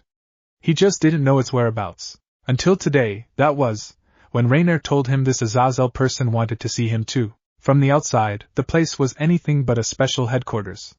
Just another run-of-the-mill general store where it had nothing unique in particular. In fact, it was the place where he used to buy some questionable reading or gaming materials for his daily night activities, since it was substantially cheaper than other places. Not that he'd hide that fact if someone accused him. He'd come out clean. He's a man, after all, and a man has needs and a dirty mind more often than not. He even knew the store clerk as well. Sometimes it was a middle-aged man, but during holidays it would be his junior, Selzen. The quirky and cute girl with striking silver hair who would always grant him a knowing grin whenever he purchased some goods, and would say things like, "You like them big, don't you? And nurses this time? Or oh, changing things up, aren't we?" Among other things to comment on where she thought she could make him wince or cringe or be petrified about it. Too bad for her, Issei had long since foregone the basic feeling of embarrassment, and his sense of shame was as dead as his grandfather. Be true, was his basic belief, and since he was a pervert with good morals, he hid nothing of it. He wouldn't show it off, obviously. Unless he was paid enough. It was an uncanny start to acquaintancy, to be honest. Strangest from all he had, maybe a close second from Rainier's case, but nonetheless, the strangest encounters are the most memorable. But it was obvious the girl wasn't just the store clerk, since she addressed him differently this time. "About time you showed up," Lint said, as if his arrival was expected. Well, it was expected. He didn't know she was expecting him too. Due to that, Issei squinted his eyes, No, and Lint grinned with satisfaction. Yes, I am. Ah, dash. Yumatan, fancy seeing you here. Here for the usual? Issei raised his eyebrows and turned his head just at the right moment to catch a fervent red blush emerging from Rainer's white cheeks. What are you talking about? Stammered Rainer in a pathetic attempt to lie. Why so embarrassed about it? Be like this guy here. He's got nothing to hide and he's as chipper as a bird, living free and without burden. Issei blinked, then turned back to the clerk, and grinned. Nana, yes, Lint replied with an even meaner grin. You'd be surprised, Hyde-Payson. You have some similar tastes, dear God. Alright, let's move on, please. I'll kill you later. Stomping her way into the staff-only area behind the counter whilst grabbing Issei's arm and glaring at a giggling Lint with murderous intent, Rainer decided today was not her day. I didn't know you know Lindsay, Issei said as he was led into a room. Never seen you with her together. Just because I know her doesn't mean we're friends. Rainer replied angrily, touching a wall which left him confused, until the wall split open like an elevator and revealed a hidden elevator. Whoa. Damn. That's pretty cool. Issei mumbled. The insides looked exactly like an ordinary elevator found in malls or offices, however. Even the layout was the same, with it having 5 floor buttons in total, going from 1 to 5 in that order, with 5 being the deepest part he assumed. Rainer pressed the button for the 5th floor, and the lift started to descend smoothly. And you could have told me about it, you know. We could swap once we're done with it. Shut up. I mean, we could buy different things and then make a copy of it. Shut up. Think of the cash we can save. Shut up. It's a mutualism symbiosis. Hey, you into feet? I'm going to kill her. And when I'm done with her, you're gonna be next. You into snuff? That's cray.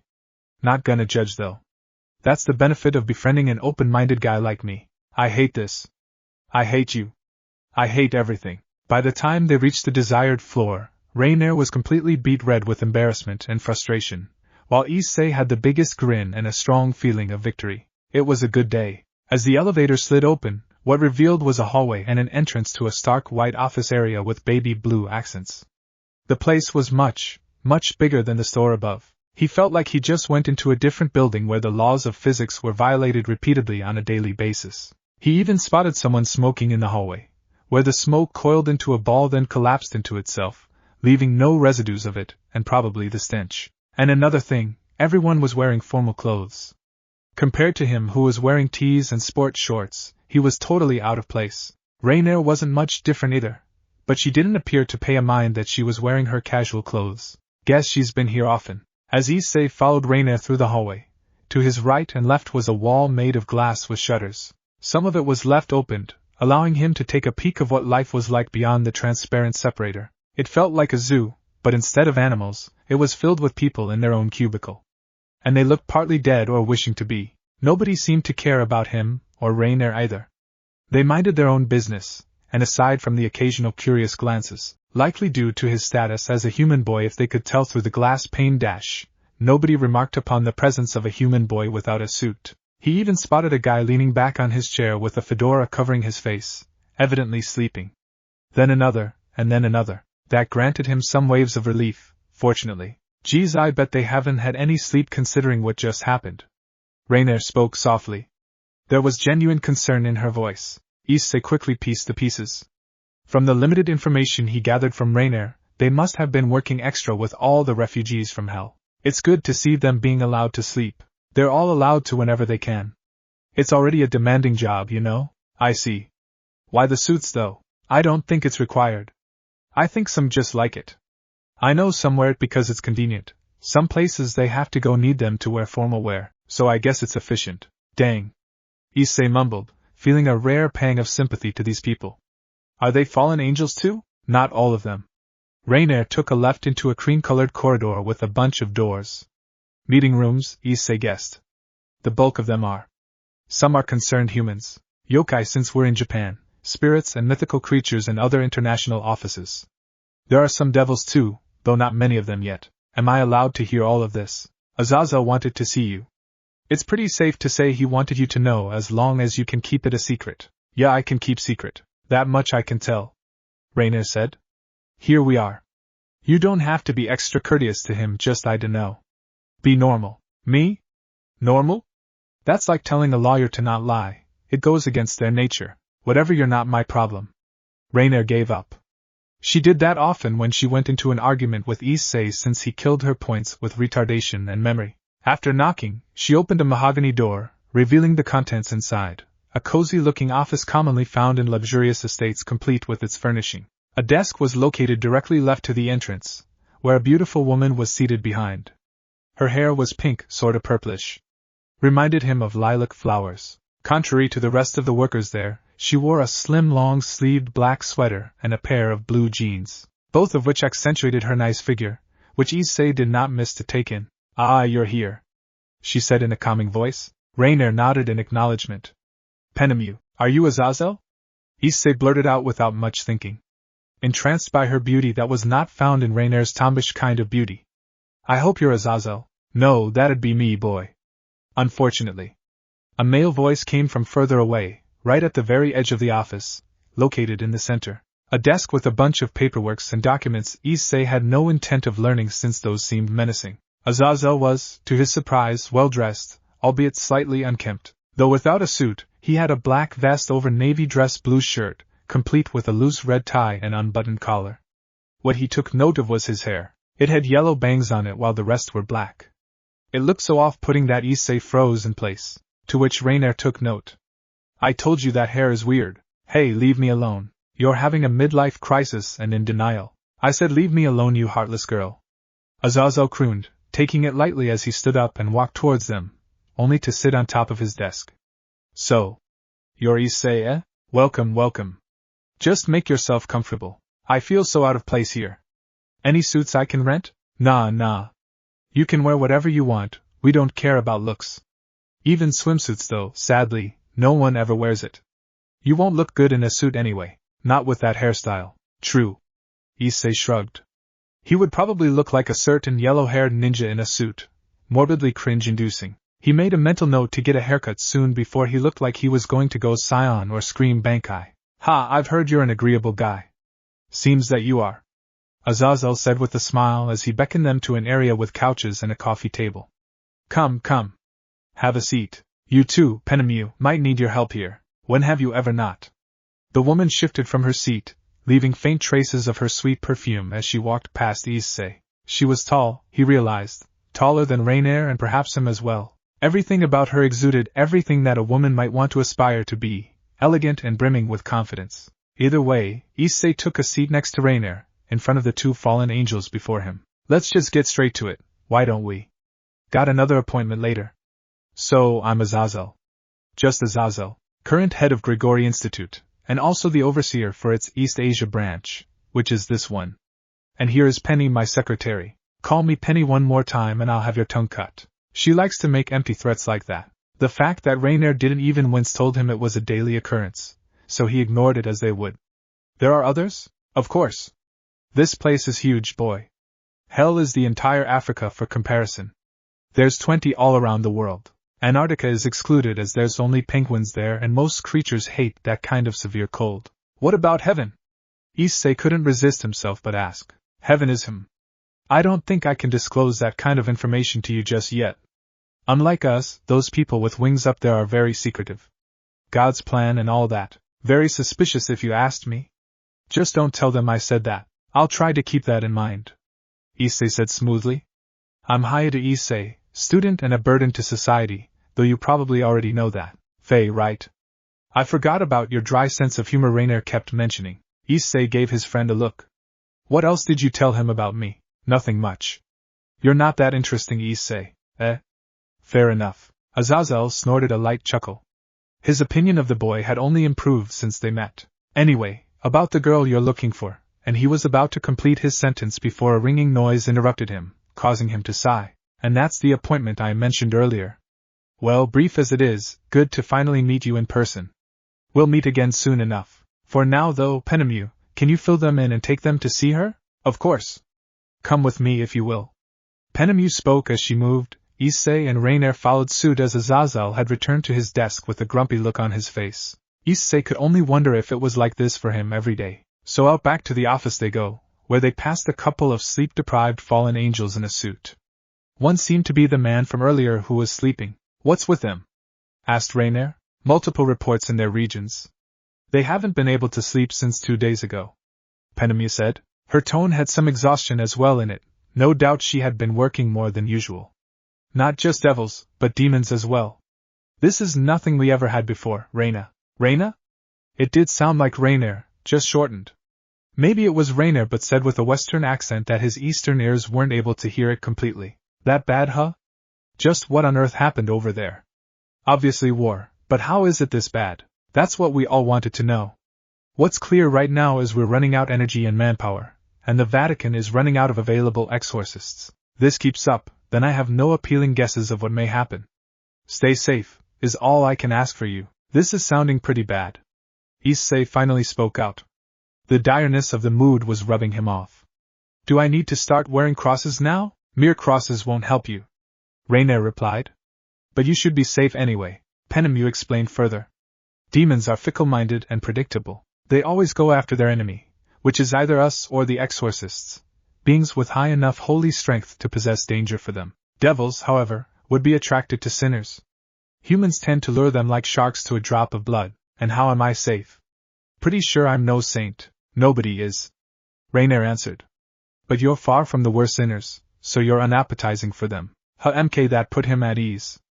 At least he didn't have to sleep with either of his eyes open, that or being molested by Rainier's invading hands. He would forever rue the day where he decided against buying a zip tie. Or a rope. Who knows, she might be into that stuff. What about you, though? Oh? Are you worried for me, Issei? Well, duh. Obviously. I get you can make cool sparky stuff out of the blue 'cause magic, but danger is danger, why no? I'll be fine. Thanks, Rainier said somewhat shyly. She expected a sassy retort, not that. The bastard didn't even stop to think what he was saying, or be at least awkward about it. Damn him and his unapologetic bluntness. Good for you to find someone who cares about you. Other than us, of course. Penemue said with a teasing tone mixed with genuine delight, enough to make Rainier grumble a defeated quiet, in embarrassment. They eventually reached the main entrance where the elevator was, and Penemue pressed the button for the 3rd floor. Then Rainier pressed another for the 4th. Are we making 2 trips? Asked Issei. Nah, Rainier said. I'm not good with hospitals or anything like it. Oof.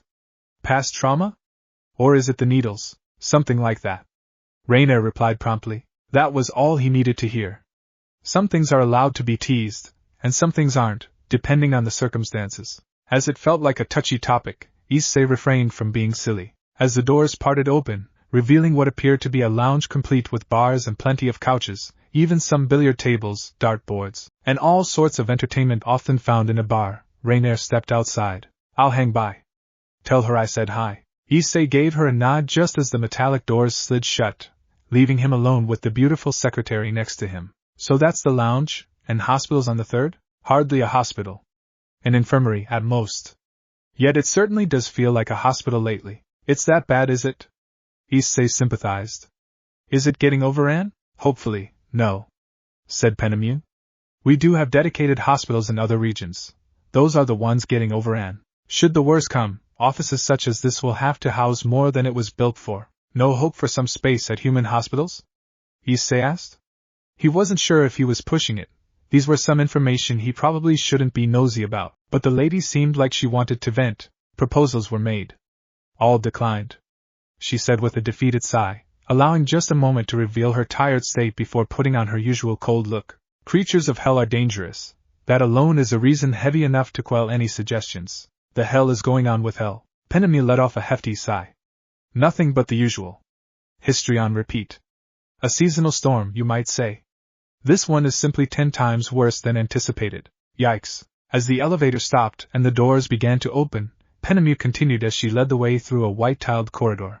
I shouldn't be saying any of this to a human, most especially you're an exception, but you haven't been here for long. And yet you're the only person I've met who is without this weight.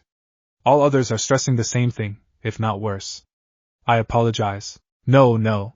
I don't mind. I just got here as in here. This entire thing. If there's anything I can know, then I wanna know more about it. Penemue smiled gently. I appreciate that. Issei was momentarily distracted by her perfume, and her overall big titty era Onizen vibe until they arrived in front of a room. Standing and talking was a woman in a bright white suit with pink hair.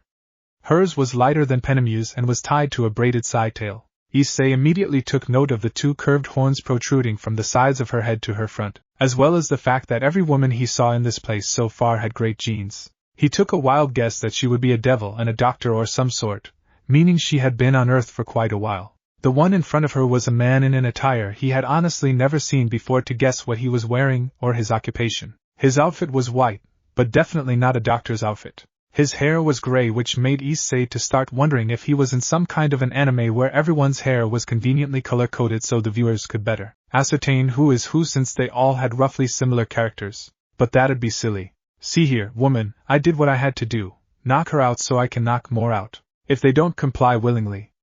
Didn't you see she was injured? PFF, just a scratch. I've seen devils without limbs and still alive and kickin'. Well, not literally. Since, you know.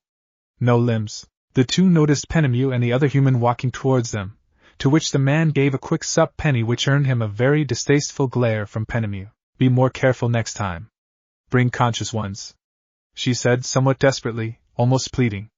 There's hardly any room here, Fried. We might have to turn your room into a makeshift sickbay. Fried grumped. Fine, fine. I'll try not to deck them in the head if I remember. Leave my room alone and I'll try to be nicer. Catch all you sinners later. Pot calling the kettle black, I see. The doctor sighed, and turned just as Fried sauntered by the other two. Now that he had a closer look to the doctor's shiny green eyes with sharp pupils, Issei took note of the dark shadows pooling under her eyes. A hint of her lack of sleep, it seemed. Roigun. Penemu greeted. Keeping busy, I notice. Another sigh. Kept busy, rather. Roigun ed as she massaged her neck. She wasted no time in addressing the unfamiliar face. Is this a person? I'm a person, yes. Issei responded flatly, and almost immediately. Looks like one, at least. The person, I meant to say. She said with a light giggle, appreciating Issei's quick dry wit. Lack of rest coupled with insomnia is horrible for my thought processing and or sentence building, I fear. Roigun Belphegor. Wish we could meet when I'm under better circumstances, but here we are. Hiya to Issei. Full-time human. Part-time college student. Said Issei like the goblin he was. Seems to me everyone's facing the same problem over here. Most of them are. Penemu replied. The rest are completely out cold. Work of the Watchers is never done, don't they? Roigun muttered with a hint of a teaseful sneer. Remind me what I am supposed to do now that you and the boy are here again. That sentence wasn't said as a tease or in any demeaning manner. It was as genuine as a question from a tired being could get. You're supposed to fill him in regarding who Graia is. And was. I'll need to be elsewhere in the meantime. Right, of course you do meetings. Can't we ever catch a break? Phoo, only last week you lamented there's nothing to do. Careful what you wish for. Had I known my wishes would be this potent, I'd wish for Judgment Day instead. Roigun groaned. Well, either way, why don't we head inside then? Any more standing and I feel like I'd faint. And into the room they went. Inside, there was just enough space for one medical bed along with a bench by the wall to the bed's right. A restroom and several hospital drawers, not at all fancy, but comfortable to say the least. It smelled like a hospital room too. Had that strange overly clean smell, if Issei had to put it. Graia rested on the bed. No tubes or infuses whatsoever. Her silver-gray hair was let loose, flowing along her back and sides. Issei thought it'd be great if she could do just this and not snuck outside like a grounded rebellious teen. They took a seat at the bench for attendants and visitors. It did leave him wondering briefly if there ever were any other visitors. So. Graia lucifuge, my oh my. Where can I even begin? Roigun fell silent, and Issei would have learned something new about the unconscious woman previously dressed in maid outfit if Roigun had said a word after where can I even begin. Earlier she closed her eyes, leading Issei into thinking it was just her trying to recall the events of the past. Then her head started lolling to a side, then to the other, then to his shoulder, where she then stayed there for a good minute. This would have been impactful if she had actually told him anything. Apparently she had no idea where she should begin, that she fell asleep instead. Issei could feel the rigid texture of her horn poking the skin of his neck. He debated whether or not he should wake her up so she could tell the story, since she did give him the impression of a person who had been overworking basically nearly everyone he walked past in the last 30 minutes. That, and because Roigun was an undoubtedly beautiful woman, basically every female he walked past in the last 30 minutes. And it wasn't every day he got the chance to experience how it would feel when a girl rested upon his shoulder. But this was not genuine, and he'd rather have the genuine one. Doctor. he said in a semi-loud voice, shaking his shoulder and poking Roygun's hand with a finger. Wake up, doctor. Her eyes fluttered open. Yes? How was the operation, doc? Will my father be all right? Operation? Wait, where am I? Her green eyes fluttered once, twice, trying to regain every life as possible as she struggled to remember her last operation, which didn't make any sense, because she wasn't a surgeon to begin with. She seemed to recollect everything once she stared at the plain-faced young man and the woman on the hospital bed, straightening her posture. Sorry, did I fall asleep? Where was I? You were at my oh my, where do I even begin? Replied Issei with a very flat tone compared to her more femininely fluctuating one. Is it? Dearie me, you would think being a devil would grant one the ability to remain awake for weeks if need be. Evidently not. Ending her sentence with a light chuckle that contained big era energy, Roygun stretched her hands up as she let loose of a yawn that really sounded like a yawn instead of a questionable yawn that was more of a like in every anime Issei had watched. Anyway, thank you for lending your shoulder as briefly as it was. I should be the one thanking you, really. Roygun's green eyes glimmered with amusement as she gave him a narrow smile. Silly boy, a risky game you play. Trifle with the devil. When will you humans learn? Right. This was a devil he was speaking to. No wonder she was effortlessly seductive. Was that a racist assessment? Do devils care about human stereotypical thinking? Either way, instead of saying it as a joke, maybe he should have gone all the way so he could embarrass himself and cringe about it in the foreseeable future where he remembered this moment. So where was I anyway at the very start? Was it? Sorta, yeah? Well then let's see if I can remember when was it again, 5 to 8 years ago. And was it a grim and dark stormy night? Break. It wasn't a dark and stormy night, though it was indeed a grim one. In fact, it was the brightest night she could remember. Roygun Belphegor, the lady of House Belphegor, stood upon the ashes of what once was the impenetrable fortress of Lucifer, taking in the result of carnage-filled weeks. Black bricked walls as tall as a skyscraper, now nothing more than a mere collection of rubble, littered with parts of thousands of dead demons and devils alike. She saw her men and her allies' men helping one another. Some cheered for the end of the battle, some wallowed in tears as they held their brothers and sisters in arms, some that lied dead in their cradles. It was a gruesome and a particularly tiring battle, Roygun realized, as her feet seemed to suddenly remember she had no strength left to stand. She gripped tightly on her glaive to prevent herself from completely collapsing, just so she could marvel upon the sight a little bit longer. When else could she see a burning capital owned by Lucifer? Lucifad, the stronghold and ancestral home of the feared House Lucifer as it had been since the day of the fall, had fallen. Fires licked the dark purplish skies, ashes traveled to regions far and wide. In the end, Lucifad burned just as ordinarily as all of the other castles she had seen razed. I guess that's that, she muttered. To no one in particular, really. It's over. It took 10 noble houses to band together to take down this mammoth of a stronghold, and not to mention to take on the devil, rise of him Lucifer himself. Being the lady of her house, Roygun had little to no interest in conquering others. But if it was to ensure the potential destruction of her house driven by the Lucifer's thirst for territory, then she had no other options to start with. Along with a slew of other minor houses, she was tasked to secure the back, or rather, the gates of Lucifad, to ensure no other noble houses would try to take advantage and ram them in their behind, while they were busy by trying to lob Lucifer's head off his neck. She and her men had done just that. And now she wondered, what's next? The coalition was anything but permanent. This was a fact she knew from the beginning. Once the tyrant was dealt with, these nobles would no doubt try to take the seat for themselves.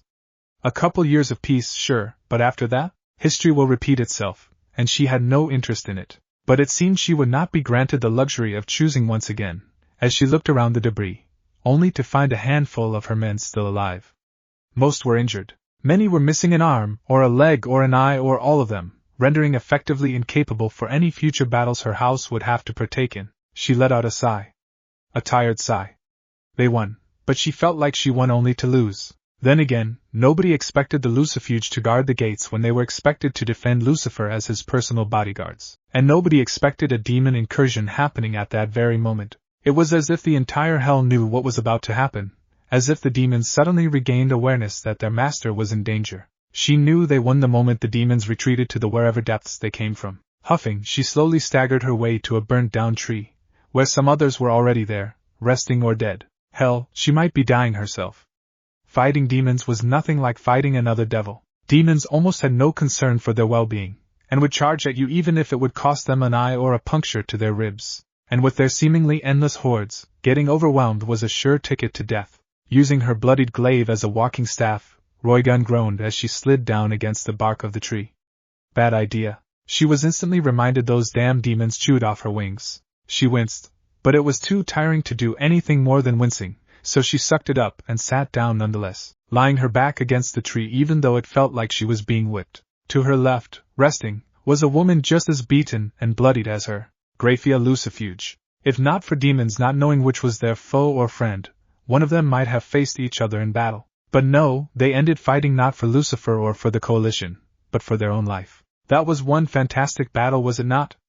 Roygun said with a joking tone, resting her eyes, unable to care if Graia was about to slit her throat in this moment of obvious weakness. I'd have none of the same anymore, thank you very much. Graia said nothing. Well, the girl was known to keep her mouth shut wherever.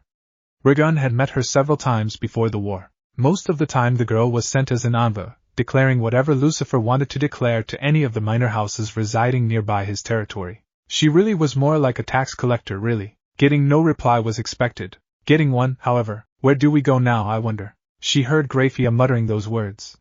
Perhaps she finally felt like making an actual conversation with her. As for the answer? It was obvious. As Lucifer's bannermen being defeated meant her house was bound to serve another, and to be stripped of their nobility. The entire house that had existed and served the Lucifer for thousands of years, degraded to nothing more than mere servants. Reality sure could be cruel, but since that could and had happened to every other house, reality was pretty fair. It gave no damn how great their house was. You still could make it if you run. Roygun flippantly suggested. Who knows? Sneak to Earth. Be a nurse or something. I won't abandon my family. Graia replied fiercely. Well, as fierce as a woman with a hole in her stomach and gashes all over could muster. All right, forgot you still have those. Roygun wisecracked. How very nice for her. But maybe not. Roygun was no stranger to losses, having lost both of her parents in the wars before that resulted in her being the youngest ruler of her house at the age of 15.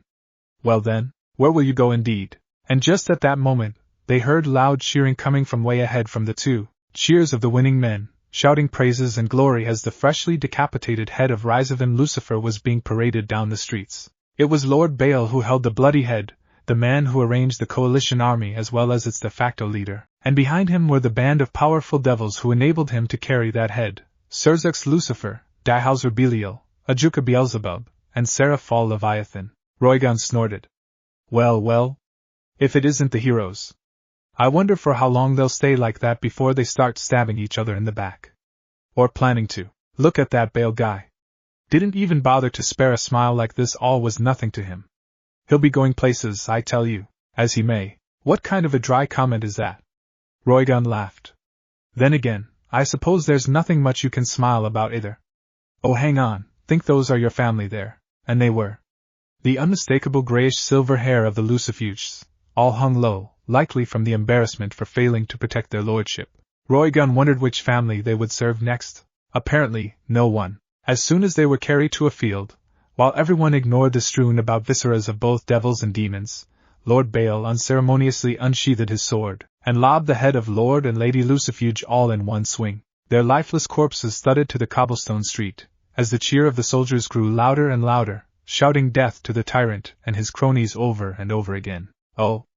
Roygun didn't expect that. That was the most disrespectful execution a noble devil may have. Executed in the middle of nowhere. Not in the town center where they could face death with honor. Not in a battle against insurmountable odds. Just a simple decapitation akin to the punishment of a lowly thief. I'm sorry. It is as expected. Graia sighed. There was defeat in her tired voice. Duty binds us. Death sets us free. That was such a badass comment that Roygun couldn't think of anything else to say as she watched the immovable Graia Lucifuge walk towards the execution, a hand clutching her side, unafraid for what fate had for her. Roygun managed a cheeky smile, an impressed kind of smile. What a lady, she thought. If only they were on the same side, then perhaps things could have ended differently. Or she would be joining the headless gang. On second thought, she was fine with being on the winning side. 3 years later, they met once again in battle. Once again, they were on the opposing side. Except this time, she was on the losing side. This time, it was her castle that was razed to the ground. It burned just as bright. I'm sorry, she heard Sirzek's Gremry say to her, towering against her bruised and maimed body. This crimson devil bastard really did a number on her. This is under an order. Uncle's order. Yeah, that damned Baal had to have everyone his feet, don't he? Damn it, I thought I was going to outlive you. Damn you, Sirzeks. Roigun coughed out some blood, crawling her way to a small stairway that would lead to her throne. But no hard feelings and such would you mind? Sirzek's Gremry nodded, and carried her to her throne, where she could sit comfortably. Standing somewhat behind him was Graia Lucifuge, dressed in a striking white and dark blue maid outfit. Well, so we meet again, nice dress. How many families have you served since we met? 3. A short and straightforward yet expected reply. That many, HM? Houses fall and rarely rise, I suppose. How does it feel to be on the winning side this time? It's not disagreeable. How not disagreeable? You have a way with words, don't you, lady? Roigun chuckled, the taste of copper growing more and more apparent in her mouth. She then looked towards Sirzek's Lucifer. Did we at least fight well? The fiercest my men had ever fought. Sirzek said with respect, though Roigun doubted a meager house like hers would pose any threat to a Gremry. No need to be courteous to me, you brute. Roigun laughed, nonetheless appreciating his words, accepting that they were only consolations. Go on then.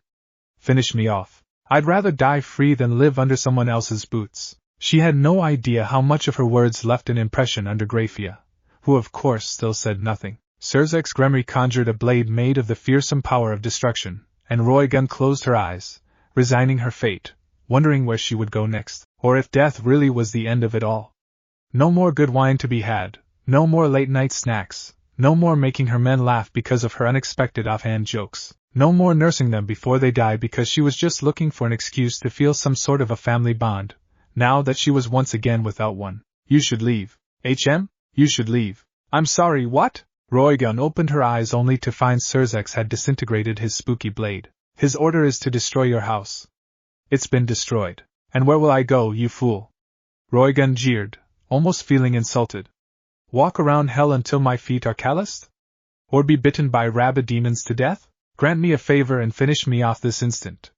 Living here is getting tiring. Then live someplace else, he said, just as he created a swirling portal out of thin air. This goddamn devil just liked to show off, didn't he? I have associates on Earth. They will find you. You what? Azazel. He's living there peacefully. Don't bother finding him, because he will find you first. I can't guarantee what kind of life you may have there, but it's more peaceful than how it is in this place. Azazel? The governor? Roigun didn't bother hiding her shock. My, full of surprises, aren't you? You'll be killed if you were ever found out about this, you know. Sirzek smiled. They can try. Buy you showboat. Or do you want to stay here instead and help me? I want to end this. All of this endless bloodshed. My only struggle is to find the moment. How very aspiring of you. But that's expected. And no, Roigun coughed again. Darn, just how much blood was she going to lose? In all honesty, to hell with this hellhole. Break, and that's when I fainted. When I woke up, I was here right there, sleeping on that bed. Roigun nudged towards the bed where Graia slept. He really wasn't joking that Azazel was going to find me first. Issei nodded to show he was paying attention. Externally, at least. Internally, though, he really was trying to get rid of the image of her wings being ripped away by hounding demons. If you were still awake, would you do it? Would you have gone here? Course I would. Don't be silly. Roigun chuckled softly. Losing my men is regrettable, but that doesn't mean I suddenly don't want to live. And living on Earth? That's too good of a chance to pass on. I've hated hell since I was just a little girl with a cute straight bang. There is nothing good in that wretched place, goddamn. He blinked owlishly. Every time I hear stories about hell, it just keeps getting worse and worse. Will there ever be a timeout? Ha! I wish. Roigun hummed. It is what it is, sadly. Humans get saved twice, but when it comes to the evil that is the devil, there's no forgiveness. Always the one to play favorites, that bearded old man you people call God. Very proficient in overreacting over silly little things. You'd think he's a woman. Issei laughed. You wouldn't mind if I go on a little tirade, would you? Are you Christian, by chance? No. I used to be Shintoist. Until I reached the age of reason. Roigun craned her head backwards and laughed with full satisfaction. Admirable. So let me begin. Who would lose their mind over a fruit? Men wouldn't care. The sane ones wouldn't, at least. At most you'll be given a slap to the hand, not be cursed down to his very last generations, all because you ate a fruit from a tree with a big sign saying don't touch. Not very subtle, is it? It's almost like he's the one tempting the humans. Issei tried to contain his laughter. He failed. At best he minimized it to a snicker by covering his mouth. Why not put it on top of a high mountain or a long way off?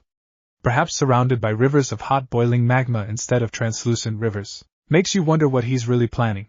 After a while, Issei settled down. Roygun had enough satisfaction in humoring this human about the strange decisions God had made. For now, not much sympathy for God there, I'm guessing. Ha, not at all. It's his fault creating the humans the way they are, so this Sirzek's dude seems rather cool with everything. Then why is she here? Roygun shrugged. My guess is what happened to me happened to him, and him being him, he saved her instead of letting them fall together. I've known him since we were both runts. That's likely what he did. Must be strange hearing a devil can be that considerate, is it? Sorta, yeah? Sure did break the archetype. But they've always been the odd one, those Gremries. Roygun leaned back, sprawling her hands across the frame of the sofa. They treated their servants kindly, which is just strange. What about you? Me? My house doesn't get servants, Roygun said. We're say rather pragmatic. We kill them and be done with it. My parents said it's some kind of some mercy, whatever that means. Guess it's more merciful than making them wash our dishes or die for us in battle. Doesn't that make you the odd ones too? Huh. She raised her brows. Suppose so. Never thought about it that way. But now you're here and probably making a nice living. So who's laughing now, am I right? Ha! Roygun laughed cheerfully. You have a point. Who's laughing now indeed? A funny man, aren't you? Only when my jokes don't fall short. Roygun chuckled understandingly. Been there, done that. A struggle for us jokers wherever we are, it seems. Just then, a movement. Graia fidgeted, groaned softly, and took the two's attention. Here she comes, Roygun announced. A rather redundant announcement, but Issei wouldn't point that out. NNH. The world of white greeted her gray eyes, and Graia struggled to keep them open, blinking as her eyes adjusted themselves to the light. I find it odd how frequent we met, and one of us is injured. Which isn't a lot, but it's weird that it happened twice. Thrice now. Graia weakly panned her head to her right, squinted her eyes, then furrowed her brows. Roygun? A familiar sight at the very last. That is my name indeed. Roygun smiled simply, kind of cheekily in a good-humored kind of manner, reflecting her genuine delight. Very kind of you to remember. The gray silver-haired woman started at her fellow devil, then casting a glance towards a familiar face. You! Where am I? That isn't my name. Issei responded flatly. It's fine, just like its owner, my name is forgettable. I apologize, I don't mean to offend. Hell, Lucifuge, he's kidding. Roygun tittered, patting Issei's back cheerily. How are you feeling? Nauseous? Muscle pain? Wallowing in your pain and or self-pity perhaps? Issei made a look of shocked surprise most people would be found with whenever he said a joke that was considered too impolite for pushovers, but Graia didn't react much other than a subtle roll of her eyes. Almost as if she was no stranger to Roygun's tongue-in-cheek taste of humor, which meant she had no qualms with ridiculing anybody, including herself. But maybe that was what Graia needed most, because she sobered up. She had to, elsewise she would be subject to Roygun's never-ending teases. Where am I? She asked again, demanding an answer. Grigori's head office in Japan. In all honesty, I don't know if this organization had an actual name. It's not like we've ever gone public or planned to. We could be just named a secret organization, and knowing Azazel, it might just be Japan. Graia let the word hang in the air for a while as she recollected something. How can I return to hell? Immediately she got a look. Are you crazy? You just got here and the first thing you want to do is to go back to that place? I have nothing here. Roygun almost looked like she was disappointed. Graia, you are anything but naive. Do you really believe you still have some sort of a possession over there? What makes you think anyone who attacked you was kind enough to leave anything untouched? Yikes. Issei thought. Although he preferred her way of talking to anyone grieving because it saved time and skipped much of the comforting bullshits one would likely say out of sympathy, Issei still thought there was a softer approach rather than a single crude slap of reality right to the face of someone who just woke up. Sure was efficient though. And what did he know about devils? Maybe this was how they dealt with bad news. Just forget it, Roygun said. It'll be easier that way. Let go of every little thing you valued when you were there, because they're gone, and you will never get them back. You're here now, and here is where you and your mind should be. Graia delivered a glare, although she appeared to have understood the harsh truth in her words, and could feel the concern in them. I must go back regardless. Why then? Is it Sirzex? What, did you fall in love with him or something? Do you want to try to go back and save him? I would never. Graia shot a sharp stare at her, deeply offended. I am his servant. Never, nothing more. But is it about him? Or is it about you being his servant that you feel the need to rescue him, forsaking the fact that he's stronger than the two of us combined? Well, some years ago at least. I've no idea how powerful you've become or how weak I've become to say that as a fact rather than a guess, but I can't be far off. It is the least I can do. Roigun held a long sigh. Graia, if you have any idea how much we've heard the same thing over and over again, from devils all around the world. She then glanced at Issei, who was still sitting there like a boy who was visiting a friend when all of a sudden, said friend's parents got into an argument with that friend, so he was just stuck there in awkward silence, wanting nothing but to get out of the room pronto. It's disgusting, really, how badly they all have been brainwashed. We might have to expand our branch to a mental asylum sometime in the future. I am not brainwashed, Graia fiercely stated. Then accept that they are gone, and that you are not going back in there. For your own sake and for this world's. Even if I can't stop you, we won't let anybody open rifts here and there as they please. Most of all because of the paperwork that awaits, as well as causing permanent rifts. Who will take care of the demons and devils that might cross it with or without ill intent? We do. And we are getting physically and mentally sick and tired of it. So do you understand? This isn't about you, Graia. Nor am I forbidding you from it because you're you, but because there are hundreds of people in this place trying to catch a break for weeks but couldn't because of the ongoing shitshow that is hell. Issei really wanted to get out of this room. It suddenly felt like a torture chamber, but it just tortured you to feel as awkwardly uncomfortable as possible. You understand? Roigun let loose of a long, dreary sigh, and looked regretful as she realized most of her words were caused by her exhaustion. Look! I don't want to be mean, but that's just how it is. I'm sorry for your losses. Irreplaceable as they are, you'll learn to live without them eventually. Spend however long you want to grieve. Grief isn't something that has a set amount of time as long as you don't put anyone in danger. Can I trust you to do that? Graia rested her eyes, weakly replying yes. Great. Roigun smiled. That's all I needed to hear from you. I'll let you know if we do get people from the Gremry.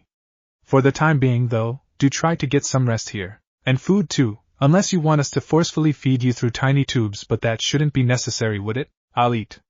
Sighed Graia, as she asked the question that had been lodging in her head for far too long. A question she had asked before. Where do I go now? Roigun stared at her, thought for a moment, then looked at Issei, then grinned as she slapped his back. Well, that's why we have this guy over here, don't we? Issei blinked. Huh? What? No, you can't just do that. Huh? What do you mean? Roigun blinked. She even looked more oblivious than he did.